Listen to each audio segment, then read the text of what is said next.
Извиняюсь, приветствую. Вадим Иванович.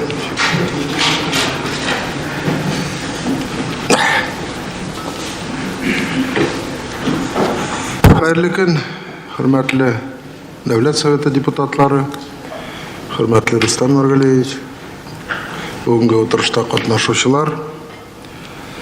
Добрый день, уважаемые депутаты Государственного Совета Республики, участники заседания.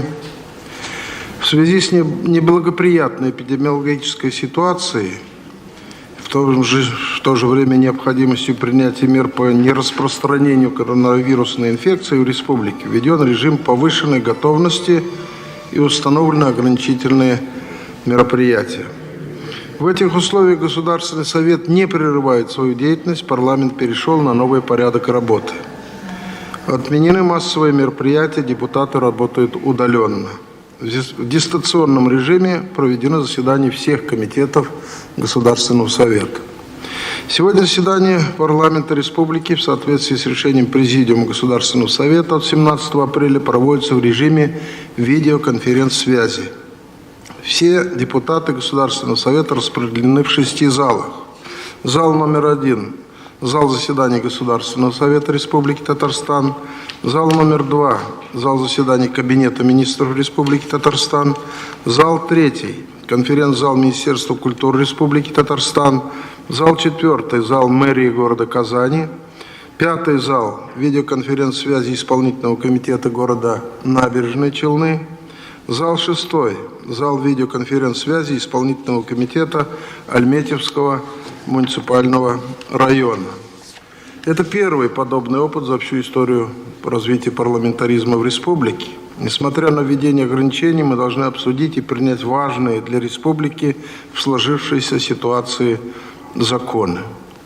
В начале заседания необходимо установить наличие кворума. Прошу представителей от каждого зала объявить данные о количестве присутствующих депутатов. Зал Государственного Совета, прошу объявить. Приглашены 23 депутата, присутствует 20 депутатов. Зал Кабинета министров, пожалуйста. Приглашены 20 депутатов, присутствует 17. Зал Министерства культуры. Приглашены 20 депутатов, присутствуют 18. Зал мэрии города Казани. Приглашены 16 депутатов, присутствует 15. Зал исполнительного комитета города Набережные Челны. Приглашены 12 депутатов, присутствует 11. Зал исполнительного комитета Альметьевского муниципального района. Приглашены 8 депутатов, присутствует 8. Спасибо. Прошу депутата Чубарова Александра Анатольевича объявить общий итог явки. Итоги явки. Приглашены 99 депутатов, присутствует 89. Кворум имеется. Кворум для начала работы имеется. 9-е заседание Государственного Совета Республики Татарстан 6-го созыва объявляю открытым.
Уважаемые коллеги, в связи с ограничительными мерами, принятыми в Республике Татарстан, Президиум Государственного Совета существенно сократил список приглашенных на 9-е заседание Государственного Совета. Причем часть приглашенных принимает участие в заседании дистанционно.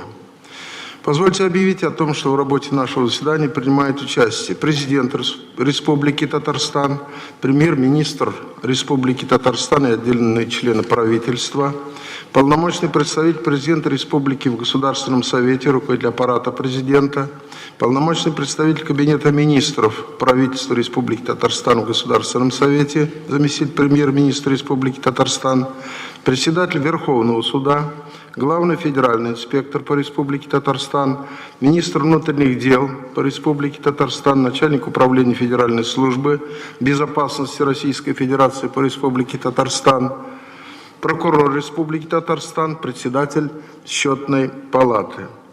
Я прошу Игоря Владимировича и Алексея Ивановича тоже маски.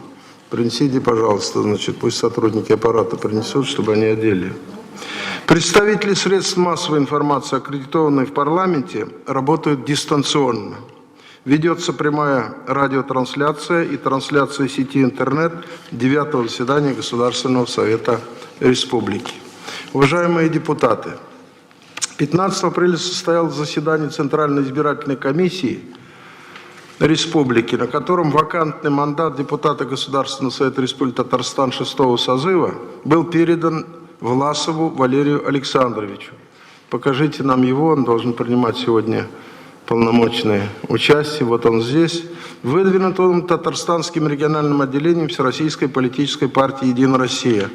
Валерий Александрович, поздравляем вас с избранием, желаем успешной дальнейшей депутатской деятельности. Уважаемые депутаты, Президиум Государственного Совета внес предложение проводить все голосования открытым голосованием путем поднятия рук. Ставлю на голосование предложение о проведении всех процедур голосования 9-го заседания открытым голосованием без использования электронной системы путем простого поднятия руки. Напоминаю, все залы голосуют одновременно. Ставлю это предложение на голосование. Кто за? Опустите. Кто против? Опустите. Кто воздержался? Прошу представителей залов объявить итоги голосования. Зал номер 1. За 20, против 0, воздержалось 0. Зал в кабинете министров.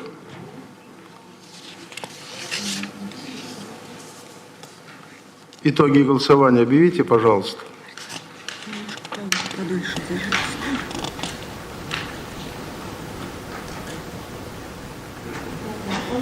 Может быть, микрофон не включен у вас? Нажмите на кнопку, пожалуйста. Зал Кабинета министров Республики Татарстан. За 17, против 0, воздержалось 0. Спасибо. Зал Министерства культуры. За 19, против нет, воздержавшихся нет. Благодарю вас. Зал мэрии города Казани. За 15, против 0, воздержалось 0. Спасибо. Зал исполкома города Набережной Челны. За 11, против 0, воздержалось 0. Спасибо. И зал исполкома Альметьевского муниципального района.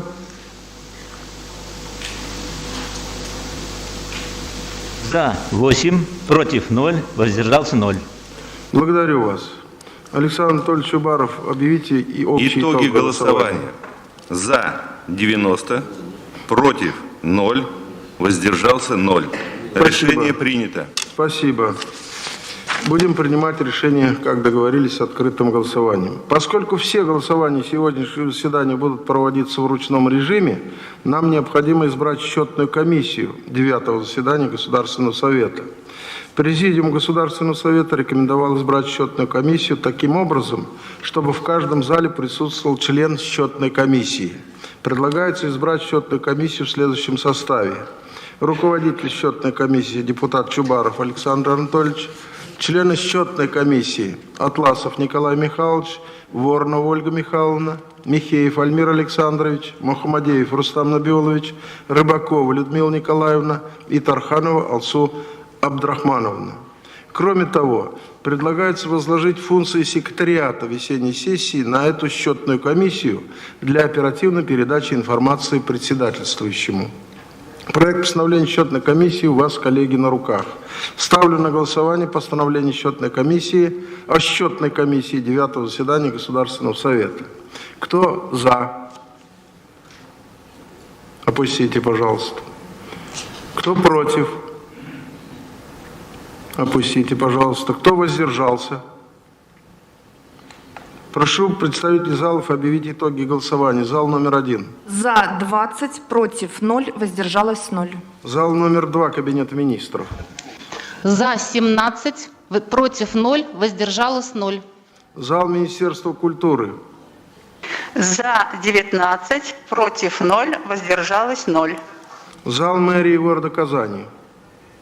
За 15, против 0, воздержалось 0. Зал исполкома города Набережной Челны. За 11, против 0, воздержалось 0. Зал исполкома Альметьевского муниципального района. За 8, против 0, воздержался 0. Александр Итоги Анатольевич, голосования. пожалуйста. За 90, против 0, воздержался 0. Решение Спасибо. принято. Спасибо большое всем. Президиум Государственного Совета Республики Татарстан вносит предложение рассмотреть на 9-м заседании 27 вопросов. Проект постановления Государственного Совета о повестке дня 9-го заседания был направлен всем депутатам заранее. Он у вас имеется.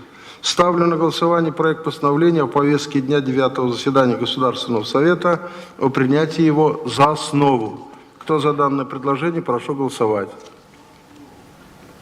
Опустите, пожалуйста. Кто против? Кто воздержался? Прошу членов счетной комиссии объявить итоги голосования по такому же порядку. Зал номер 1. За 20, против 0, воздержался 0. Воронова Ольга Михайловна. За 17, против 0, воздержалось 0. Зал Министерства культуры Тарханова. За 19, против 0, воздержалось 0. Зал мэрии города Казани. За 15, против 0, воздержалось 0. Зал исполкома города Набережной Челны. За 11, против 0, воздержалось 0. Зал исполкома Альметьевского муниципального района. За 8, против 0, воздержался 0. Итоги голосования. За 90, против 0, воздержался 0. Решение принято. Благодарю вас. Коллеги, по некоторым дополнительным вопросам от комитетов, у председателей комитетов будут предложения? Пожалуйста, депутат Ягудин. Фарид Харулович, Комитет по законности и правопорядку предлагает дополнительно включить в повестку дня заседания Государственного Совета рассмотрение двух проектов законов Республики Татарстан, внесенных правительством Республики Татарстан. Первый. О внесении изменения в статью 9 Закона Республики о мировых судьях Республики Татарстан. Второй. О внесении изменений в Кодекс Республики Татарстан об административных правонарушениях и статью 1 Закона Республики о наделении органов местного самоуправления, муниципальных образований в Республике Татарстан государственными полномочиями Республики Татарстан по определению перечня должностных лиц, уполномоченных составлять протоколы об административных правонарушениях. Кроме того, поступило заявление депутата Государственного Совета Республики Татарстан Власова Валерия Александровича о введении его в состав Комитета Государственного Совета Республики Татарстан по законности и правопорядку. В связи с этим прошу включить отдельным вопросом повестки дня вопрос о внесении изменений в состав Комитета Государственного Совета Республики Татарстан по законности и правопорядку. Спасибо. Благодарю вас. Коллега Захарова Светлана Михайловна. Коллеги, Комитет по социальной политике предлагает дополнительно включить в повестку дня 3 вопроса. Первое. Об информации Кабинета министров Республики Татарстан о мерах, принимаемых в Республике Татарстан по минимизации последствий кризисных явлений, вызванных распространением коронавирусной инфекции. Второе. О проекте федерального закона о внесении изменений в статью 46 Закона Российской Федерации о пенсионном обеспечении лиц, проходящих военную службу, службу в органах внутренних дел, дел, Государственной противопожарной службе, органах по контролю за оборотом наркотических средств и психотропных веществ, учреждениях и органах уголовно-исполнительной системы, войсках Национальной гвардии Российской Федерации, органах принудительной исполнения Российской Федерации и их семей. И третий вопрос – это о проекте федерального закона о внесении изменений в статью 17 федерального закона о обязательном пенсионном страховании в Российской Федерации. Все материалы подготовлены, переданы в секретариат. Благодарю вас. Коллега Хабибуллин, пожалуйста, ваше предложение. Уважаемые депутаты, по итогам заседания Комитета по государственному строительству и местному самоуправлению вносим предложение включить в повестку дня сегодняшнего заседания один вопрос. О проекте закона Республики Татарстан о внесении изменений в статью 17 закона Республики Татарстан о государственной гражданской службе Республики Татарстан и статью 2 закона Республики Татарстан о порядке представления сведений о доходах, расходах, об имуществе и обязательствах имущественного характера гражданами, претендующими на замещение муниципальной должности, либо должности главы местной администрации по контракту, лицами, замещающими муниципальные должности, либо должности главы местной администрации по контракту. Спасибо. Благодарю вас. Коллеги, все эти предложения были рассмотрены на заседаниях комитетов, получено положительное заключение соответствующее. Есть предложение поставить эти предложения на голосование и включить их в повестку дня сегодняшнего заседания. Кто за это предложение? Коллеги, прошу проголосовать. Опустите, пожалуйста. Кто против? Кто воздержался? Прошу членов счетной комиссии объявить итоги голосования. Людмила Николаевна. За 20, против 0, воздержался 0. Зал Кабинета министров, Ольга Михайловна. За 17, против 0, воздержалось 0. Зал Министерства культуры, Алсу Абдрахмановна. За 19, против 0, воздержалось 0. Михеев Альмир Александрович, зал мэрии Казани. За 15, против 0, воздержалось 0. Зал исполкома города Набережные Челны, Атласов Николай Михайлович. За 11, против 0, воздержалось 0. И зал исполкома Альметьевского муниципального района, Рустам Набилович. За 8, против 0, воздержался 0. Итоги голосования. За 90, против 0, воздержалось 0. Решение принято. Спасибо. Таким образом, общую повестку, рассмотренную и дополненную, буду ставить на голосование. Кто за то, чтобы утвердить повестку дня в целом, прошу проголосовать. Кто за? Опустите, пожалуйста. Кто против? Кто воздержался? Прошу с площадок объявить итоги голосования. Рыбакова. За 20, против 0, воздержался 0. Воронова. За 17, против 0, воздержалось 0. Тарханова. За 19, против 0, воздержалось 0. Зал исполкома Челнов, Атласов. За 11, против 0, воздержался 0. И Мухаммадеев Рустам Набилович. 8, против 0, воздержался 0. Спасибо. Таким образом, повестка дня утверждена единогласно. Уважаемые коллеги, до начала работы по повестке дня разрешите сообщить, что главным федеральным инспектором по Республике Татарстан назначен Демидов Виктор Николаевич, зарекомендовавший себя хорошо, председатель Конституционного суда Республики Татарстан с 4 по 14 годы, начальник управления Министерства юстиции Российской Федерации по Республике Татарстан в течение последних 5 лет. Позвольте представить его вам и поздравить с назначением. Рассчитываем на совместную плодотворную работу. Удачи вам. Спасибо. Также указом президента Российской Федерации начальником управления Федеральной службы безопасности России по Республике Татарстан назначен Игорь Владимирович Хвостиков, начавший службу в органах безопасности Ставропольского края, где прошел путь от оперуполномоченного до первого заместителя начальника ФСБ по Ставропольскому краю, затем возглавлял управление Федеральной службы безопасности в Пензенской области и Чеченской Республике. Игорь Владимирович, поздравляем вас, желаем больших успехов на ответственной работе.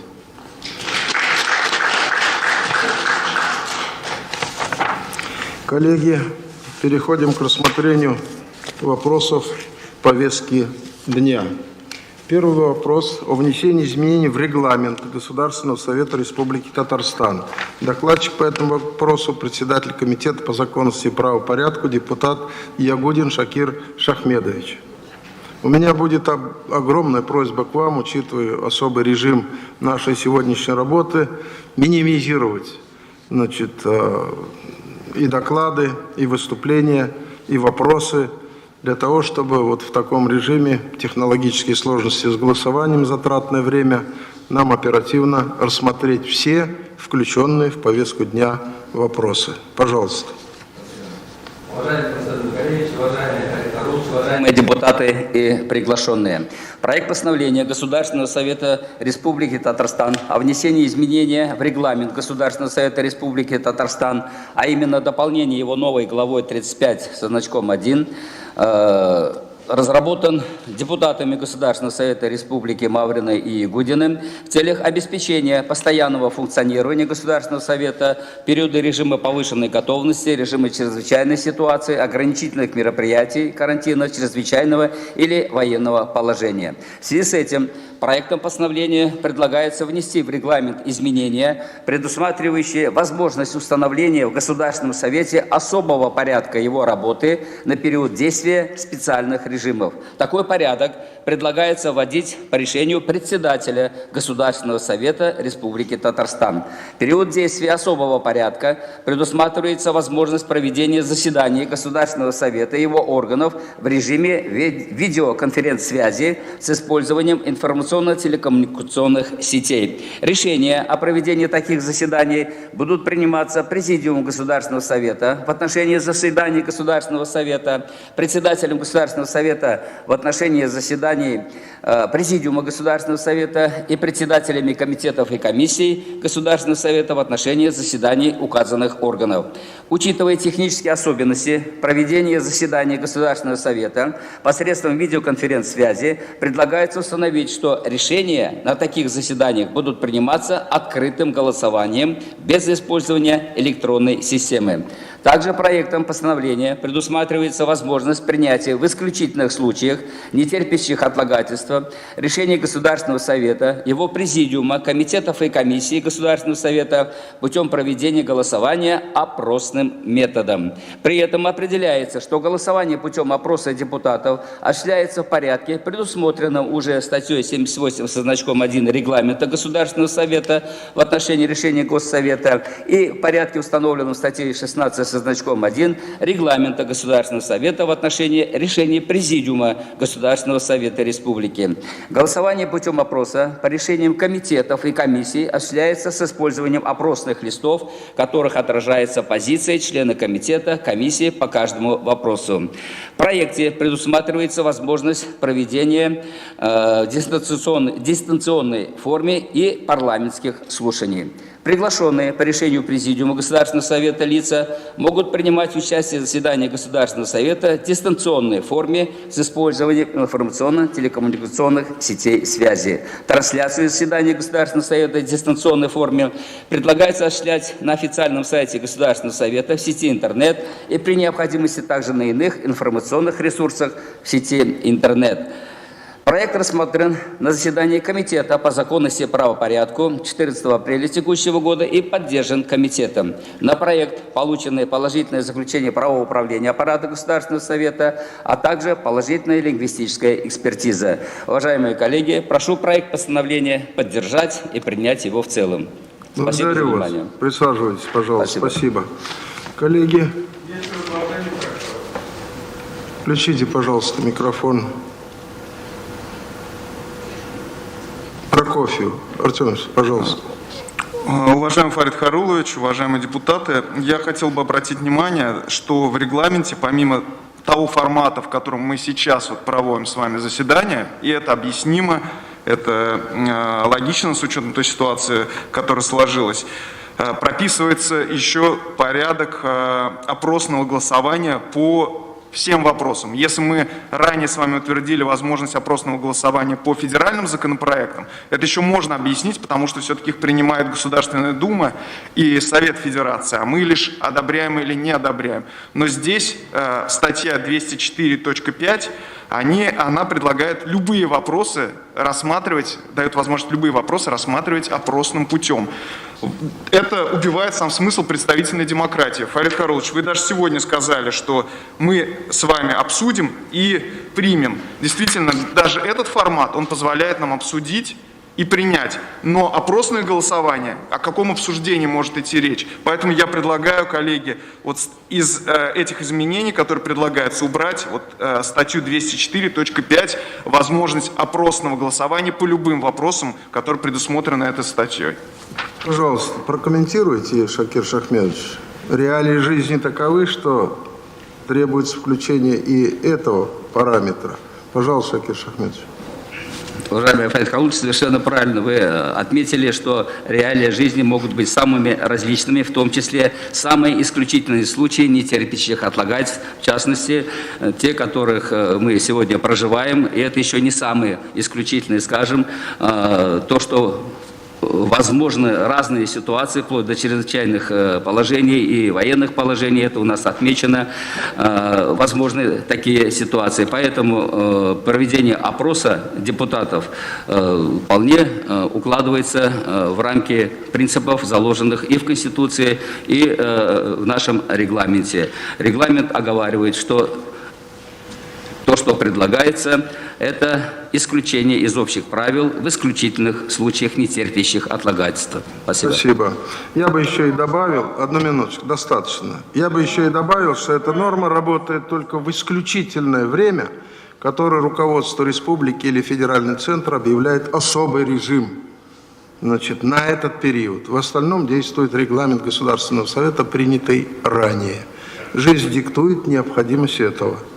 Коллеги, ставлю на голосование проект постановления, который подготовлен на поддержке от комитета по этому вопросу. Прошу проголосовать. Кто за? Опустите, пожалуйста. Кто против? Опустите, пожалуйста. Кто воздержался? Опустите, пожалуйста. Прошу объявить итоги голосования. Людмила Николаевна Рыбакова. За 19, против 1, воздержался 0. Воронова Ольга Михайловна. За 17, против 0, воздержалось 0. Пожалуйста, зал Министерства культуры Тарханова. За 16, против 2, воздержался 1. Михеев Альмир Александрович. За 15, против 0, воздержалось 0. Спасибо. Зал исполкома Набережных Челнов. За 11, против 0, воздержалось 0. И, пожалуйста, Альметьевский Куст Мухаммадеев. За 8, против 0, воздержался 0. Итоги голосования. За 86, против 3, воздержался 1. Решение принято. Благодарю вас, коллеги, за принятое решение. Переходим к следующему вопросу повестки дня об избрании мировых судей. Докладчик по этому вопросу председатель Верховного суда Республики Татарстан Гелазов Ильгиз Идрисович. Подготовится Ягудин.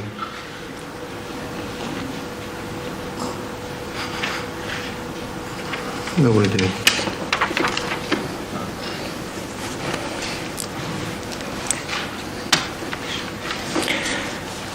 Доброе утро, уважаемый президиум, уважаемые депутаты и приглашенные. В соответствии со статьей 75 Конституции Республики Татарстан прошу Государственный совет Республики Татарстан избрать мировыми судьями республики сроком на 5 лет по Альметьевскому судебному району судебный участок номер 3 Назарову Анну Юрьевну, которая участвует по видеоконференц-связи в Альметьевске, по Высокогорскому судебному району судебный участок номер 1 Салахова Рустема Фагимовича, сроком их обоих на 5 лет, потому что по первому разу. По Вахитовскому судебному району города Казани судебный участок номер 5 Калимуллина Ильгама Исламовича сроком на 10 лет. Процедуры, предусмотренные законом о статусе судей и законом Республики Татарстан о мировых судьях, претендентами пройдены, препятствий для назначения нет, в связи с чем прошу принять решение о наделении их соответствующими властными полномочиями. Благодарю вас. Коллеги, если нет вопросов, позвольте представить слово профильному комитету, председателю Ягудину Шакир Шахмедовичу. Вам спасибо, Ильгиз Игрисович.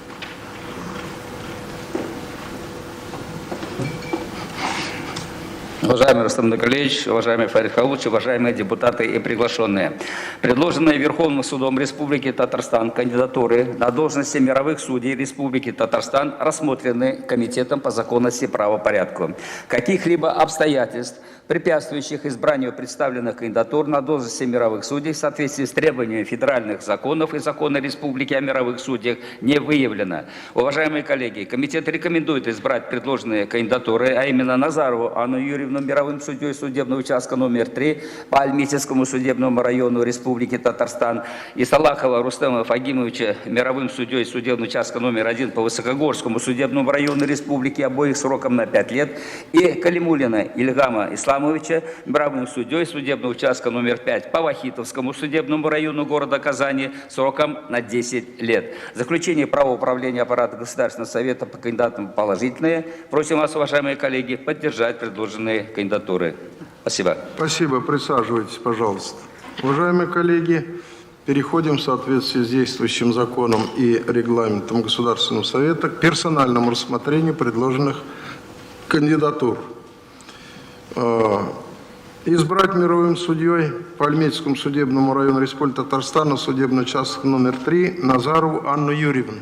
Покажите, пожалуйста, Анну Юрьевну здесь, в Альметьевске, да.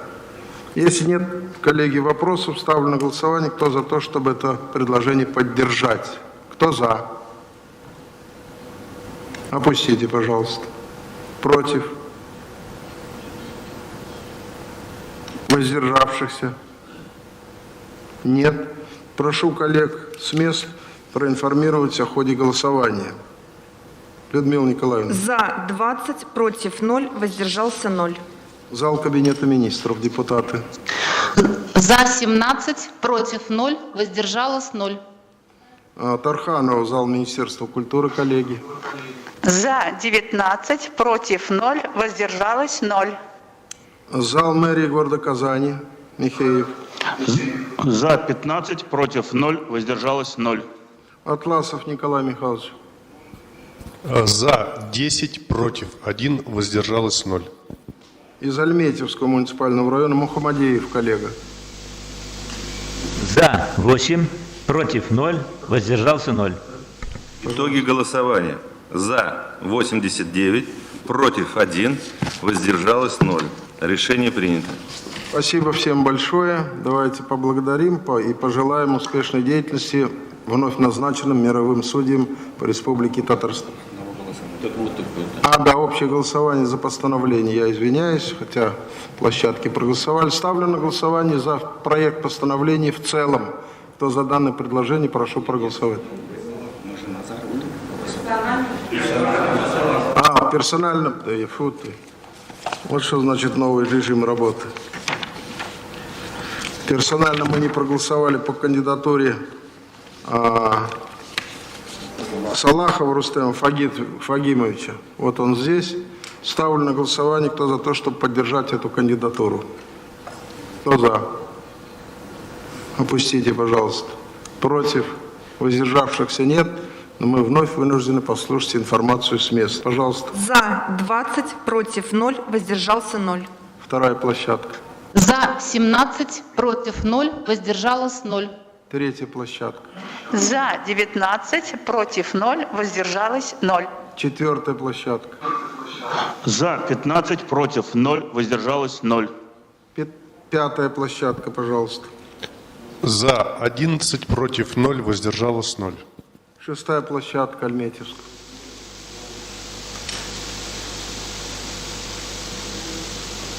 Мухамадеев. Я прочитал. За 8, против 0, воздержался 0. Итоги голосования. За 90, против 0, воздержалось 0. Решение принято. Решение принято. Теперь за постановление в целом. Калимуллин. А Калимуллина мы же проголосовали. Разве нет? По кандидатуре Калимуллина, пожалуйста, Ильгам Исламович. Прошу проголосовать. Кто за? Опустите, пожалуйста. Против? Воздержавшихся? Итоги голосования. За 20, против 0, воздержался 0. Вторая площадка. За 17, против 0, воздержалось 0. Третья площадка. 15, против 0, воздержалось 0. Четвертая. За 15, против 0, воздержалось 0. Пятая площадка. За 11, против 0, воздержался 0. Шестая площадка. За 8, против 0, воздержался 0. Итоги голосования. За 90, против 0, воздержались 0. Решение принято. Теперь имею полное право поставить на голосование в целом постановление, значит, по этому вопросу повестки дня. Кто за? Опустите, пожалуйста. Кто против? Опустите, пожалуйста. Кто воздержался? Опустите, пожалуйста. Информацию дайте. За 20, против 0, воздержался 0. За 17, против 0, воздержалось 0. За 19, против 0, воздержалось 0. За 15, против 0, воздержалось 0. За 8, 11, против 0, воздержалось 0. И шестая площадка. За 8, против 0, воздержался 0. Итоги голосования. За 90, против 0, воздержался 0. Решение принято. Спасибо большое. Уважаемые коллеги, пожелаем вам успехов. Новые мировые судьи, моторун айттырып, иплеп, көңіллігін айттырып, закон негізінде эшлерге болсын. Оңышлар. Переходим к следующему вопросу повестки дня. Отчет о деятельности органов исполнительной власти Республики Татарстан за 2019 год. Слово предоставляется премьер-министру Республики Татарстан Алексею Валерьевичу Песошину.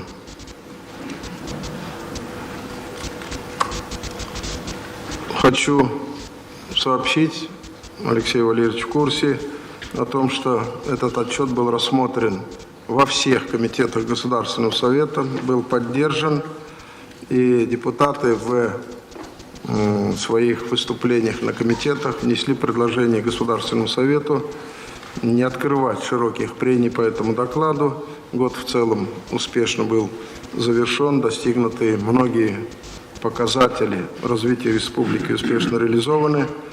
А учитывая, что еще одно будет дополнительное сообщение, Рустам Нургалиевич внес предложение, будет еще один доклад правительства нашей республики по минимизации последствий кризисных явлений, вызванных коронавирусом.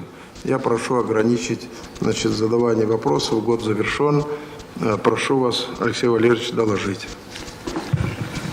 Уважаемый Рустам Нургалиевич, Фарид Харулович, уважаемые депутаты и приглашенные. Президентом Республики в Государственный Совет внесен отчет о деятельности республиканских органов исполнительной власти за 2019 год. Отчет сформирован в соответствии с приоритетными направлениями стратегии 2030 и содержит информацию о ходе реализации национальных проектов. Также в отчет включены максимально подробные ответы на 61 вопрос, поступившие от комитетов и депутатских объединений. Уверен, что вы уже детально ознакомились с отчетом и основными направлениями социально-экономического развития республики, поэтому позвольте кратко обозначить основные моменты. В целом Татарстан находится в первой пятерке регионов-лидеров Российской Федерации. 6-й год подряд мы в тройке лидеров национального рейтинга по обеспечению благоприятного инвестиционного климата. Крупнейшие предприятия республики Татнефть, Таиф, КАМАЗ, Татэнерго, сетевая компания и многие другие на протяжении 2019 года продолжили реализацию ранее принятых инвестиционных проектов. В отчете представлена подробная информация по каждому из них. Наряду с крупнейшими бюджетообразующими предприятиями в республике успешно работают две особые экономические зоны Алабуга и Иннополис, 5 территорий опережающего социально-экономического развития, 100 промышленных площадок и промпарков, включая Камский индустриальный парк «Мастер» и Технополис «Химград». Здесь серьезный импульс для привлечения в республику инвестиций дают налоговые льготы в рамках территорий опережающего социально-экономического развития и механизм предоставления земельных участков для реализации масштабных инвестиционных проектов. В рамках Инвестиционного совета республики в прошлом году было рассмотрено 16 инвестпроектов на 19 миллиардов рублей с созданием 5500 рабочих мест. На комиссиях ТАСЭР одобрение получили 30 инвестпроектов на 28 миллиардов рублей с созданием 9500 рабочих мест. Среди наиболее крупных инвестиционных проектов, получивших такую поддержку, можно выделить проекты компаний «Хайер», «Хаят Кимья», «Валберис», «Озон» и многие другие. Безусловно, нам также важна инвестиционная активность не только крупных предприятий. Важно, чтобы каждый имел возможность реализовать свой потенциал в легальном поле. Поэтому хочу отметить успешную реализацию в прошлом году эксперимента по применению специального налогового режима в виде налога на профессиональный доход. За год в республике в качестве самозанятых зарегистрировались более 63 тысяч человек, включая 6 тысяч жителей других регионов, выбравших Татарстан в качестве места ведения бизнеса. Созданная инфраструктура позволила по итогам 2019 года добиться положительных результатов. Валовый региональный продукт превысил 2,5 триллиона рублей, 2 триллиона 584 миллиарда, темп роста 101%. Индекс промышленного производства 102,4%. Объем строительных работ превысил 363 миллиарда рублей, а сельскохозяйственной продукции 250 миллиардов 900 миллионов рублей. Инвестиции в основной капитал составили порядка 640 миллиардов рублей. И по итогам прошлого года с территории республики было мобилизовано более 1 триллиона рублей, 1 триллион 95 миллиардов доходов в бюджеты всех уровней, из которых около 73% направлено в федеральный бюджет. Достигнутые результаты позволяют республике реализовывать масштабные социальные программы. В 2019 году их было 40, на которые было направлено 42,5 миллиарда рублей. Кроме того, дополнительным ресурсом в развитии стало участие республики в национальных проектах. В 2019 году мы участвовали в 11 национальных проектах, в состав которых вошли 49 региональных проектов. На их реализацию было направлено 27 миллиардов 400 миллионов рублей, в том числе 20 миллиардов рублей за счет средств федерального бюджета. Мероприятия были профинансированы в полном объеме. Но в текущем году мы также участвуем в 11 национальных проектах, в состав входит более 50 региональных проектов. Утвержденный лимит финансирования на текущий год составляет 25 миллиардов 700 миллионов рублей, в том числе 17 миллиардов 400 миллионов рублей за счет средств федерального бюджета. Благодаря всем источникам финансирования в прошлом году было построено и отремонтировано 2200 социально значимых объектов, в том числе в рамках национальных проектов 341 объект. Таким образом, введено в эксплуатацию 2 миллиона 675 тысяч квадратных метров жилья, отремонтировано 935 многоквартирных домов, 112 детских садов, 38 школ. Было построено 30 детских садов, 8 школ, 21 многофункциональный комплекс, 105 спортивных площадок и 8 модульных лыжных баз, 109 объектов сельскохозяйственного назначения и многое другое. По программе дорожных работ в 2019 году было построено и реконструировано 93,9 километра региональных автомобильных дорог, отремонтировано 196,8 километров. Было построено также 11 мостов, отремонтировано 7, соединено дорогами с твердым покрытием 22 сельских населенных пункта протяженностью около 70 километров. Было обустроено 49 подъездов к семейным фермам и животноводческим комплексам общей протяженностью 31 километр.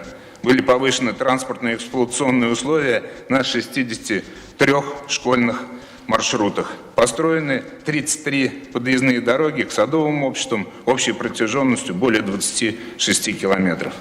Уважаемые депутаты, в отчете представлена подробная информация по всем основным направлениям социально-экономического развития республики. Отмечены результаты деятельности в сфере здравоохранения, образования, поддержки занятости и социальной защиты, в области культуры и молодежной политики. Приведены итоги развития транспортно-логистической инфраструктуры, строительства и жилищно-коммунального хозяйства, туристско-рекреационного комплекса. Включены результаты развития промышленного и агропромышленного комплексов, потребительского рынка, внешнеэкономической деятельности республики, поддержки предпринимательства. Также отмечены результаты работы в инновационной сфере, в части эффективности использования земельных и водных ресурсов, снижения экологической нагрузки на окружающую среду и многое другое. Как я уже говорил, отчет также содержит подробные ответы на 61 вопрос, который поступил в рамках обсуждения от депутатов. Безусловно, текущая ситуация по понятным причинам уже далека от тех условий, в которых мы с вами действовали в прошлом году. И сегодня запланировано еще одно выступление об основных мерах по противодействию распространению новой коронавирусной инфекции и минимизации ее влияния на социально-экономическое развитие республики. Поэтому, учитывая режим сегодняшней работы, предлагаю все имеющиеся дополнительные вопросы подать в письменном виде. В максимально сжатые сроки мы подготовим на них исчерпывающие ответы. Спасибо за внимание. Спасибо, Алексей Валерьевич, за доклад.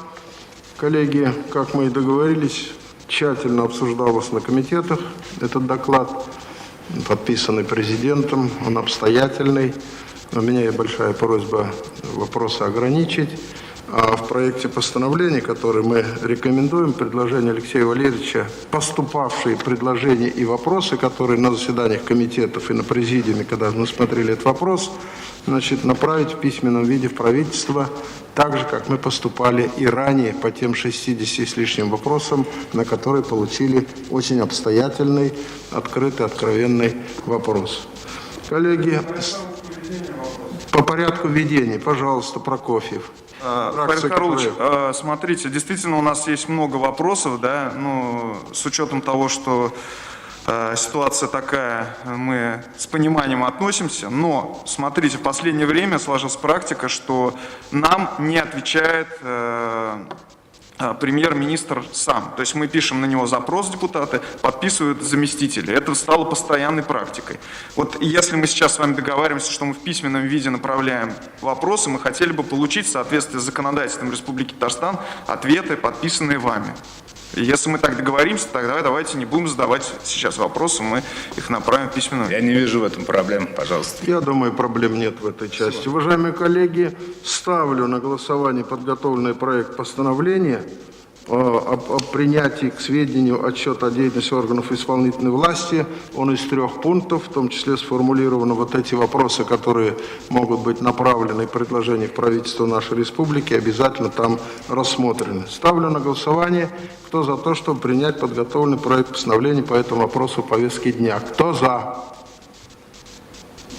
Опустите, пожалуйста. Кто против? Опустите, пожалуйста. Кто воздержался? Опустите, пожалуйста. Прошу проинформировать итоги голосования. За 19, против 1, воздержался 0. Вторая площадь. За 17, против 0, воздержалось 0. Третья. За 19, против 0, воздержалось 0. За 15, против 0, воздержалось 0. За 11, против 0, воздержался 0.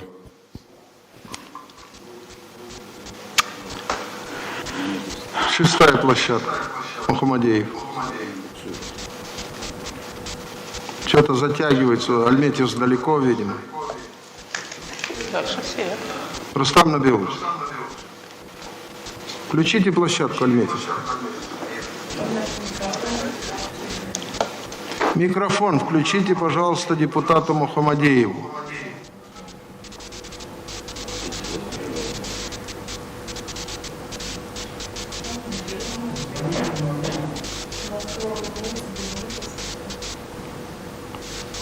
Свяжитесь, пожалуйста, по телефону, там 8 депутатов на этой площадке. Но, учитывая, даже если вдруг в все 8 проголосуют против или воздержатся, у нас получается кворум. И голоса считать можно, значит, по поступившим площадкам. Пожалуйста, Чубаров. Мы внимательно наблюдали за голосованием в Альметьевске. По нашим данным, значит, все голосовали «за». Поэтому итоги голосования: за 88, против 1, воздержался 1. Решение принято. Спасибо большое, Алексей Валерьевич. Переходим к следующему вопросу повестки дня. Я техническую службу прошу еще раз с Альметьевским кустом, с этим залом проверить. Переходим к вопросу об информации о мерах, принимаемых в Республике Татарстан по минимизации последствий кризисных явлений, вызванных распространением коронавирусной инфекции. Докладчик премьер-министр Республики Татарстан Алексей Валерьевич Песошин. Пожалуйста. Уважаемый Рустам Галеевич, уважаемый Фарид Харулович, уважаемые депутаты и приглашенные. Республика, как и страна в целом, и все мировое сообщество столкнулось с проблемой распространения новой коронавирусной инфекции и вызванными ею социально-экономическими последствиями. Правительство республики совместно с органами местного самоуправления в тесном взаимодействии с федеральным центром сосредоточено не только на реализации мер по противодействию распространению инфекции, но и на минимизацию ее влияния на социально-экономическую жизнь республики. В этих целях координация осуществляется через 2 специально созданных оперативных штаба. Понимая масштаб рисков и изучив ситуацию в других странах, фактически уже с конца января республика начала принимать активные профилактические меры. Были организованы обсерваторы для лиц из группы риска и подготовлены медучреждения. Вы наверняка помните, что в феврале-марте в Республиканской инфекционной больнице прошли лечение пассажиры с японского круизного лайнера, 8 человек, в том числе 4 жителя нашей республики. Это позволило нашим службам получить серьезный опыт работы. В настоящее время для оказания специализированной медицинской помощи определены 26 лечебных учреждений на 3049 коек. Медицинские учреждения обеспечены необходимым оборудованием, лекарственными препаратами, необходимым оборудованием, средствами индивидуальной защиты и квалифицированным персоналом. Сейчас мы подготовили 4815 специалистов и можем расширить этот список. Тестирование на вирус проводит 10 лабораторий. С 19 марта в республике введен режим повышенной готовности к чрезвычайным ситуациям, а с 30 марта усилены ограничительные меры. На 22 апреля из 355 пациентов с подтвержденной коронавирусной инфекцией 149 находятся в стационарах, из них 5 пациентов на аппаратах ИВЛ, 166 на амбулаторном лечении. 40 пациентов выздоровели. В режиме карантина находится 1597 человек. Также в условиях обсерватора размещены 273 человека, прибывших на днях из Таиланда, Турции и Индии. В целях снижения распространения вируса продолжают действовать жесткие ограничения на массовые мероприятия и социальное дистанцирование. С 6 апреля школьники и студенты переведены на дистанционную форму обучения. При этом в максимально сжатые сроки была развернута вся необходимая инфраструктура, а для школьников, у которых отсутствовали гаджеты для дистанционного обучения, закуплены современные планшетные компьютеры. Приостановлена работа торгово-развлекательных комплексов, розничных рынков, объектов общественного питания, за исключением дистанционного обслуживания и доставки заказов. Приостановлено бронирование и размещение в санаториях, детских оздоровительных лагерях. Запрещен вход в парки, лесопарки, кладбища и культовые объекты.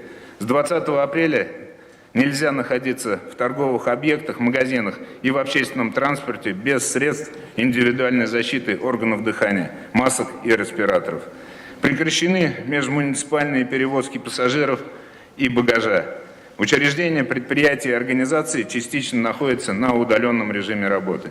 Кроме того, с сегодняшнего дня в течение 2 недель на самоизоляции должны находиться все лица, прибывшие в республику с территории любого субъекта Российской Федерации, в том числе совместно проживающие с ними лица. Ранее такое правило распространялось на лиц, прибывших из-за границы Москвы и Санкт-Петербурга. Лица, прибывшие из-за границы, в обязательном порядке на 2 недели изолируются в обсерваторе под медицинским наблюдением. Также запрещена работа объектов розничной торговли с 22 часов до 6 часов, кроме аптек и аптечных пунктов. Все перечисленные меры предпринимаются исключительно с одной целью – обеспечить безопасность жизни и здоровья жителей республики. Здоровье людей – это высший приоритет. Для социальной поддержки населения республики, особенно из числа особо нуждающихся в этом, в рамках республиканского движения «Помощь рядом», вклад в деятельность которого вносят бизнес, предприятия и все неравнодушные люди, действуют волонтеры по доставке лекарств, продуктов и товаров первой необходимости пожилым и инвалидам. Сейчас в республике почти 5000 волонтеров, 4800. В среднем в день фиксируется более 300 звонков от нуждающихся в помощи граждан. На 21 апреля выполнено более 8000 заявок о доставках. Организован единый сервис yardam.ru, который представляет информацию о госуслугах, дистанционному обучению, мерах социальной поддержки и другое. Решением президента Республики Татарстан отменена абонентская плата за детский сад на период самоизоляции. Соответственно, расходы полностью легли на республиканский бюджет. Для сведения, за 1 неделю это 144,5 миллионов рублей. За 5 недель, которые пока находятся в нашем контуре, 723 миллиона рублей. В социальных сетях в режиме онлайн организованы концерты республиканских артистов, занятия спортом и зарядкой, проекты театров и виртуальное посещение музеев. Организован в кратчайшие сроки сервис по выдаче разрешений на передвижение. Он регулярно обновляется. Например, с 13 апреля самозанятые вправе получить разрешение на передвижение в целях осуществления своей деятельности, а с 20 апреля восстановлена деятельность парикмахерских при условии соблюдения ими дезинфекции и предварительной записи клиентов. Приняты меры по организации в республике собственного производства медицинских масок. 20 швейных производств шьют более 68 тысяч штук масок в день. Также 7 предприятий законтрактовались на покупку 13 импортных линий общей мощностью до 35 миллионов масок в месяц. Часть из них уже введена в эксплуатацию, проходит режим пуска-наладки. Так, Татнефть Вознакаева установила роботизированный комплекс по производству одноразовых масок мощностью 3,5 миллиона штук в месяц, 10 тысяч на вчерашний день они выпустили. Предприятие Полиматис выпустило в режиме пуска-наладки 20 тысяч штук масок. В целях обеспечения устойчивого развития экономики правительством республики утвержден соответствующий план мероприятий. Ситуацию наряду с распространением инфекции осложняет волатильность нефтяного и валютного рынков. План мероприятий в целом реализуется по следующим направлениям. Мониторинг и контроль цен, обеспечение товарами первой необходимости. Второе – рынок труда и поддержка занятости. Третье – поддержка отраслей экономики, оказавшихся в зоне риска. Четвертое – поддержка малого и среднего предпринимательства. Ну и также общесистемные меры. Координацию реализации плана осуществляет оперативный штаб и межведомственная рабочая группа из числа представителей исполнительных и законодательных органов власти, территориальных структур федеральных органов исполнительной власти и организаций республики. Ведется ежедневный мониторинг цен на основные социально значимые товары и уровня их запасов. Резких изменений цен и дефицита товаров в данный момент не отмечается. Совместно с органами местного самоуправления, управлением Федеральной антимонопольной службой и прокуратурой организована работа с производителями сельскохозяйственной продукции, торговыми сетями и оптовыми базами. В случае подтверждения фактов необоснованного завышения цен на продукты питания будут приняты исчерпывающие меры, в том числе прокурорского реагирования. Совместно с органами местного самоуправления, центрами занятости и предприятиями проводится оперативный мониторинг рынка труда. Сохранение занятости во многом зависит от стабильной работы крупных, экономически и социально значимых, системообразующих предприятий и организаций. На федеральном и республиканском уровнях утверждены перечни системообразующих предприятий и организаций, налажен мониторинг и контроль за их финансово-экономическим состоянием. В целях стимулирования внутреннего спроса, восстановления внутрикооперационных связей, формирования перечня новых видов товаров в рамках импортозамещения активизирована работа Республиканского маркетингового центра на базе Агентства по государственному заказу Республики Татарстан. Уважаемые коллеги, правительством Российской Федерации принимаются меры, позволяющие снизить негативное влияние кризиса. В республике организовано их полное выполнение и контроль их реализации. В первую очередь, это меры по отсрочке уплаты налогов. Почти 45 тысячам, если быть точнее, 44 748 малым и средним предприятиям и ИП, ведущим деятельность в наиболее пострадавших отраслях, продлены сроки уплаты налогов. В том числе почти 13 тысяч получили продление по уплате страховых взносов. Второе. Меры поддержки Центробанка России. По информации крупнейших 11 банков, в том числе Акбарсбанка, Сбербанка, ВТБ и других, поступило более 1000 обращений, 1178, о реструктуризации кредитов на 18 миллиардов рублей. Из них одобрено уже 618 заявок на 9 миллиардов 600 миллионов рублей. Третье направление – это выплаты пособий по безработице, размер которых увеличен до 12 130 рублей. Данной мерой воспользовались почти 12 тысяч человек. На признание безработными через портал «Работа в России» поступило 25 752 заявления, зарегистрированы безработными 17 508 человек. Для сравнения, на 1 января 2020 года было 10 903 человека. Численность актуальных вакансий в службе занятости составляет почти 23 тысячи единиц. Вместе с этим перечисленные меры федерального уровня касаются поддержки наиболее пострадавших отраслей. Однако есть понимание, что давление кризиса на российскую экономику усиливается, поэтому прорабатываются новые формы поддержки, в том числе в части расширения перечня пострадавших отраслей. Вместе с тем, по итогам опроса Торгово-промышленной палаты Российской Федерации, 48% предпринимателей заявили, что не попадают ни в одну из данных категорий. В условиях локализации рынков и разрыва торговых связей поддержка всех организаций реального сектора должна стать первоочередным звеном в процессе дальнейшего восстановления экономики. Именно поэтому правительством Республики Татарстан по поручению президента Республики Рустама Гагаревича Минниханова для поддержки экономической деятельности организаций, не вошедших в федеральный перечень пострадавших отраслей, в отличие от мер, принимаемых в других субъектах страны, подготовлен целый комплекс программ с объемом финансирования в 1 миллиард 300 миллионов рублей. Это предоставление льготных микрозаймов на срок до 2 лет под 1% годовых на первые 6 месяцев. В зависимости от экономической ситуации рассматривается возможность дальнейшего применения пониженной процентной ставки.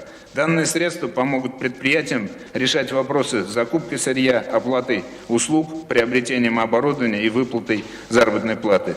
Также предпринимателям Татарстана для снижения нагрузки по банковским кредитам предлагаются программы субсидирования процентной ставки по кредитам, поручительство гарантийного фонда республики на пополнение оборотных средств и инвестиционные цели. При этом обращаю внимание, что комиссионное вознаграждение по данным мерам полностью обнулено на первые полгода.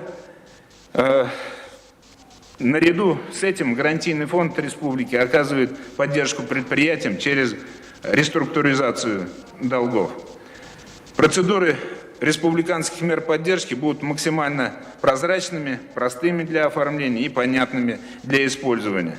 Условиями участия в данных программах будут: первое – сохранение занятости на уровне не менее 90% от штатной численности на 1 апреля, снижение выручки на 30% по отношению к среднемесячной выручке прошлого года. В рамках поддержки предприятий, осуществляющих деятельность по предоставлению продуктов питания и напитков, разработана новая программа по субсидированию субъектов малого и среднего предпринимательства стоимости доставки. О начале приема заявок на участие в данных республиканских мерах поддержки будет объявлено в ближайшее время. Кроме того, разрабатывается механизм поддержки управляющих компаний крупнейших промышленных парков «Кипмастер» и «Химград» с целью предоставления отсрочки их резидентам по оплате арендных платежей. Обращаю ваше внимание, что все программы подготовлены с учетом предложений предпринимателей, в том числе высказанных в рамках онлайн-встреч с президентом республики Рустамом Гагаевичем Миннихановым по проблемным вопросам ведения бизнеса в сложившейся ситуации. Для поиска наиболее оптимальных решений анализируются меры поддержки, которые принимаются как в других странах, так и в субъектах страны. Проводятся регулярные встречи с предпринимательскими и экспертными сообществами, оказывается информационная поддержка по вопросам действия федеральных и республиканских нормативных актов. С 1 апреля для предпринимателей организованы онлайн-семинары в рамках обучающей антикризисной программы «Технологии адаптации», в которых уже приняли участие более 6700 человек. Для дополнительной поддержки бизнеса, это касается юридических лиц и индивидуальных предпринимателей, по поручению президента республики Кабинетом министров принято решение об освобождении за период с апреля по июнь от уплаты аренды государственного имущества, находящегося в казне, субъектов малого и среднего предпринимательства, осуществляющих деятельность в наиболее пострадавших отраслях. Также об отсрочке таких платежей другим субъектам малого и среднего предпринимательства, также арендующим имущество казны. Кроме того, для всех организаций ИП, работающих в наиболее пострадавших отраслях, предусмотрена отсрочка до 1 октября платежей за аренду госимущества. Муниципальным образованием даны рекомендации по принятию аналогичных мер поддержки по муниципальному имуществу. Уважаемые коллеги, безусловно, все вышеперечисленное требует значительных ресурсов, в том числе с учетом текущих условий исполнения бюджета республики и за счет оптимизации его расходной части. Правительством республики будет продолжена реализация федеральных и республиканских мер по противодействию распространению коронавирусной инфекции и восстановлению экономики. Вы наверняка знаете, что сейчас прорабатываются очередные меры федерального уровня, так называемый 3-й и 4-й пакет.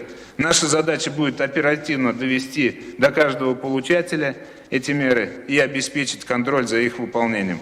По мере реализации федеральных мер будут определены сферы, не охваченные поддержкой, для реализации дополнительных региональных составляющих поддержки. Для этого в нашем периметре есть различные инструменты поддержки, субсидии и налоговые послабления. Величина такой поддержки будет определяться, исходя из складывающейся обстановки. Уважаемые коллеги, спасибо за внимание. Спасибо большое, Алексей Валерьевич, за обстоятельную информацию по животрепещущему вопросу, с которым и Государственный совет, и другие органы государственной власти обращаются и жители, и товаропроизводители нашей республики. Слово просит короткое для обращения депутат Захарова. Пожалуйста, Светлана Михайловна.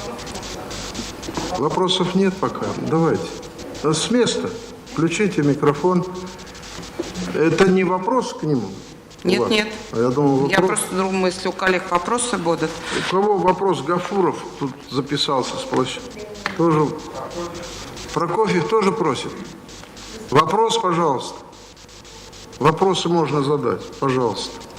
Уважаемый Алексей Валерьевич, вот ситуация, которая складывается в связи с распространением коронавируса, к сожалению, она показывает, что очень странную позицию занимают федеральные органы власти, я бы сказал так, стороннего наблюдателя, то есть ответственность возложили на регионы, но должных объемов ресурсов не выделено. Вот это понятно, я думаю, вам очень хорошо. С другой стороны, это можно также посмотреть на граждан, ведь если мы их ограничиваем в правах, возлагаем на них дополнительную ответственность сидеть дома, то, соответственно, тоже им нужны дополнительные ресурсы. В связи с этим вопрос. Мы понимаем, что 85% всех финансовых ресурсов сосредоточены в Москве. В Москве, для примера, приняты меры поддержки, помимо тех, которые установлены на федеральном уровне, жителям старше 65 лет 4000 в месяц для соблюдающих изоляцию. Пособие на детей для малоимущих от 3 до 7 лет 7613 рублей установили. По безработице дополнительная оплата сверху федеральной суммы 7370 рублей. Отмена взносов на капремонт и так далее. Есть еще другие меры. Я понимаю, что у региона нет возможности финансировать все расходы. Но надо, наверное, жестче ставить вопрос по поводу федерального финансирования. Озвученные меры, которые на федеральном уровне, они недостаточны. Вы это хорошо знаете, мы это знаем, к нам обращаются люди. Но так дальше нельзя. Даже то, что озвучивается, вопрос понятен. Даже то, что озвучивается, это либо медленно доводится, либо такими условиями обставляется, что люди не могут этим воспользоваться. Алексей Валерьевич, ну надо об этом уже прямо заявлять. Почему мы должны молчать, если люди об этом говорят? Артем Вячеславович, спасибо, вопрос понятен. Давайте я так постараюсь ответить. Ну, во-первых, я сказал, что готовится и 3-й, и 4-й пакет, да, то есть и на этом, может быть, не будет остановлено, то есть по мере того, как развивается ситуация, принимаются новые меры. Это первое. Второе. Наша задача, я сказал, чтобы вот те меры, которые до нас доводятся, максимально проанализировать, довести до каждого, чтобы было у каждого нашего жителя понимание, проконтролировать, чтобы там не было никаких проволочек по их обеспечению. Это как бы первая составляющая. Вторая составляющая. То, что не попадает в этот контур, там мы смотрим две позиции. Ну, во-первых, Рустам Нургалиевич уже несколько обращений в адрес федерального правительства делал, когда выпадали определенные категории, ну, так, например, как по безработице, это и индивидуальные предприниматели, самозанятые, и там, я думаю, будут приняты решения в этом направлении. Во втором, это наша поддержка за счет средств бюджета.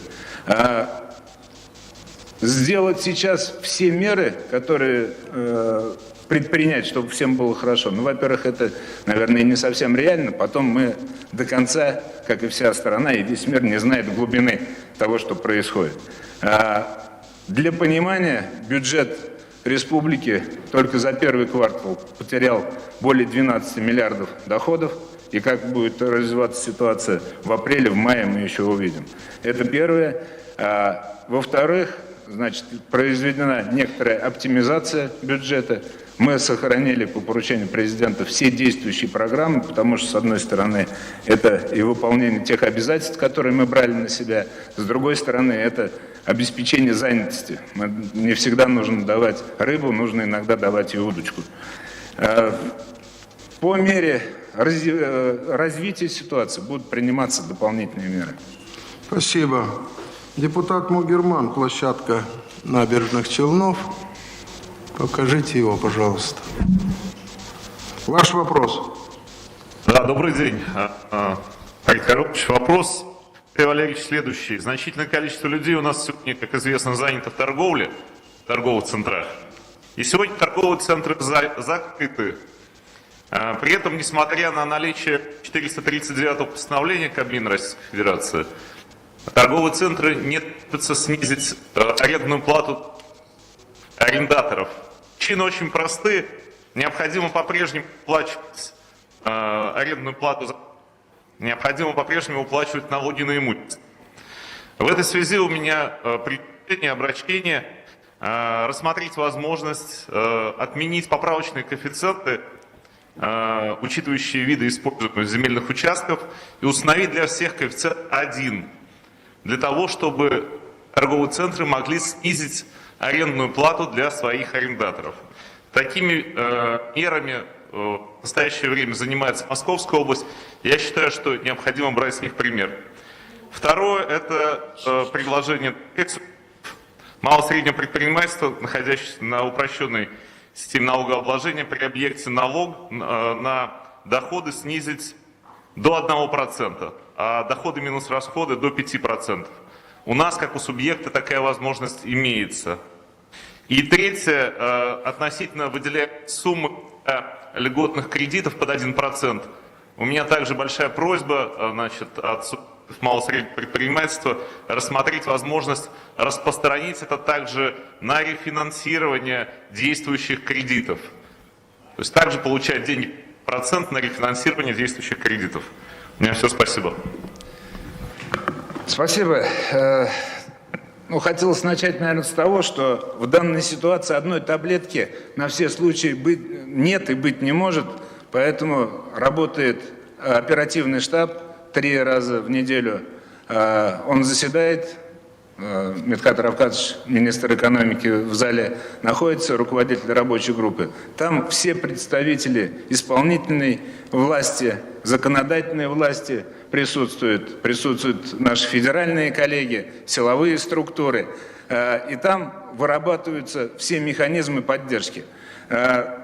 Если вы внимательно слышали ответ на предыдущий вопрос, я сказал, да, то есть возможность, например, снижения до 1%, да, но сейчас предоставлена отсрочка, да, потом, если будет необходимость и возможность применения такого механизма, он будет рассматриваться. Сейчас, с нашей точки зрения, делать такие выводы преждевременно. Спасибо, Алексей Валерьевич. Я думаю, все предложения, которые могут поступить, какие-то, значит, в письменной форме, можно и в адрес республиканского штаба, в адрес отраслевого министерства экономики передать. Алексей Валерьевич, они, как вы сказали, будут обязательно тщательно рассмотрены. Вопросы на этом завершаем. Присаживайтесь, пожалуйста. Слово я хочу представить Захарову и просит депутат Гафуров. Пожалуйста, пожалуйста. Уважаемый Рустам Нургалевич, уважаемый Фарид Харулович, уважаемые депутаты, во-первых, перед тем, как обратиться к нашим депутатам, хотелось бы выразить слова благодарности всем, Рустаму Нургалевичу, Алексею Валерьевичу, отдельно слова благодарности Фазлеевой Лейле Ринатовне, которая возглавляет сегодня штаб, и в ее лице всему штабу, который сегодня 24 часа в сутки работает. Я сама член этого штаба и знаю, как наши коллеги работают 24 часа в сутки, чтобы максимально минимизировать заболеваемость коронавирусной инфекцией.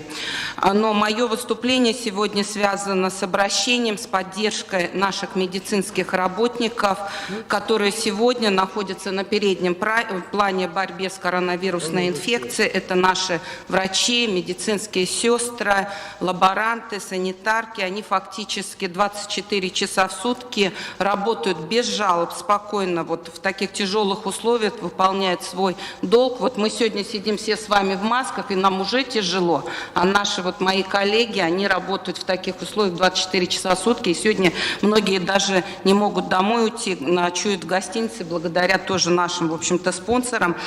Мы все понимаем, что они вот в таком изнурительном труде работают, и им потом все-таки потребуется реабилитация, наверное, санаторно-курортное лечение, психологическая помощь им и их семьям. В связи с этим я обращаюсь к своим коллегам, коллегам из Государственной Думы, муниципальных образованиях, провести такую благотворительную акцию, может быть, назвать ее «Спасибо, доктор», потому что это такое всемирное название ко всем медикам, когда обращаются наши пациенты, по поддержке наших медицинских работников, которые сегодня привлечены к борьбе с коронавирусной инфекцией.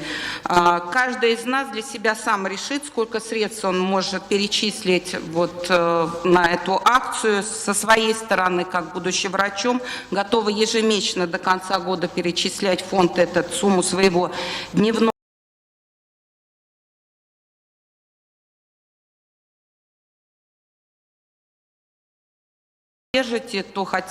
поддержите такую вот инициативу. Хотелось бы обратиться от имени Государственного совета, наверное, протокольно, обратиться в благотворительный наш фонд, это Акбар Созидание, чтобы они определили порядок перерасчета средств, и Министерство здравоохранения, чтобы разработало положение, кому эти средства потом будут перечислены. Спасибо большое за внимание и надеюсь на вашу поддержку. Спасибо, коллеги, за эту инициативу. Мы обязательно протокольно оформим такое обращение. Да, пожалуйста, Рустам Нургалиевич. Или я прослушал, или вот по поводу того, что мы обратились к предпринимателям, к физическим лицам. Вы это сказали, нет? То, что где-то 50 тысяч человек будут получать. 55 человек, которые, 55 тысяч человек в 5 категорий, которым мы планируем по вашему поручению дать продуктовый набор стоимостью 1200 рублей. Мы вот в течение 2 месяцев, вот в месяц 2 набора, мы понимаем, что много федеральных правительств, хотя вот наш коллега критикует, вот и вот посиди там, я думаю, у них тоже не так просто, когда цена на нефть так сильно упала. И в целом, я думаю, что вот есть категория там дети, которые значит, там алименты не платят. Есть, ну, до 7 лет как бы есть выплата, а что после 7 лет, 8-летние, 9-летние дети, они тоже хотят кушать. Поэтому вот некая такая мера нами разработана, мы обращаемся ко всем, но тем не менее, значит, вот такие посылы, ну и медработников надо поддерживать, много предприятий, я знаю, значит, организовывают там какие-то акции, но хотелось бы, чтобы это не стихийно было, а вот поэтому мы вот через систему социальной защиты эти пакеты хотим, чтобы не просто вот кто пришел, а вот все, кому положено, я думаю, никому лишнего это не будет, вот такие вещи делать.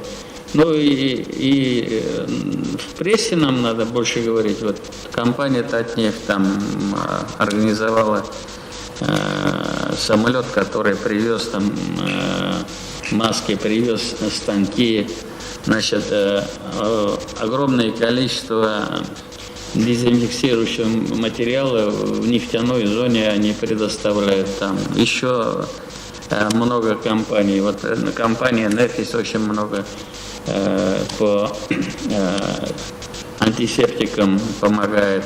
Ну и они тоже готовы. По большому счету инициатива вот это Богуславского. А давайте, говорит, посмотрим централизованно вот такие вещи делать.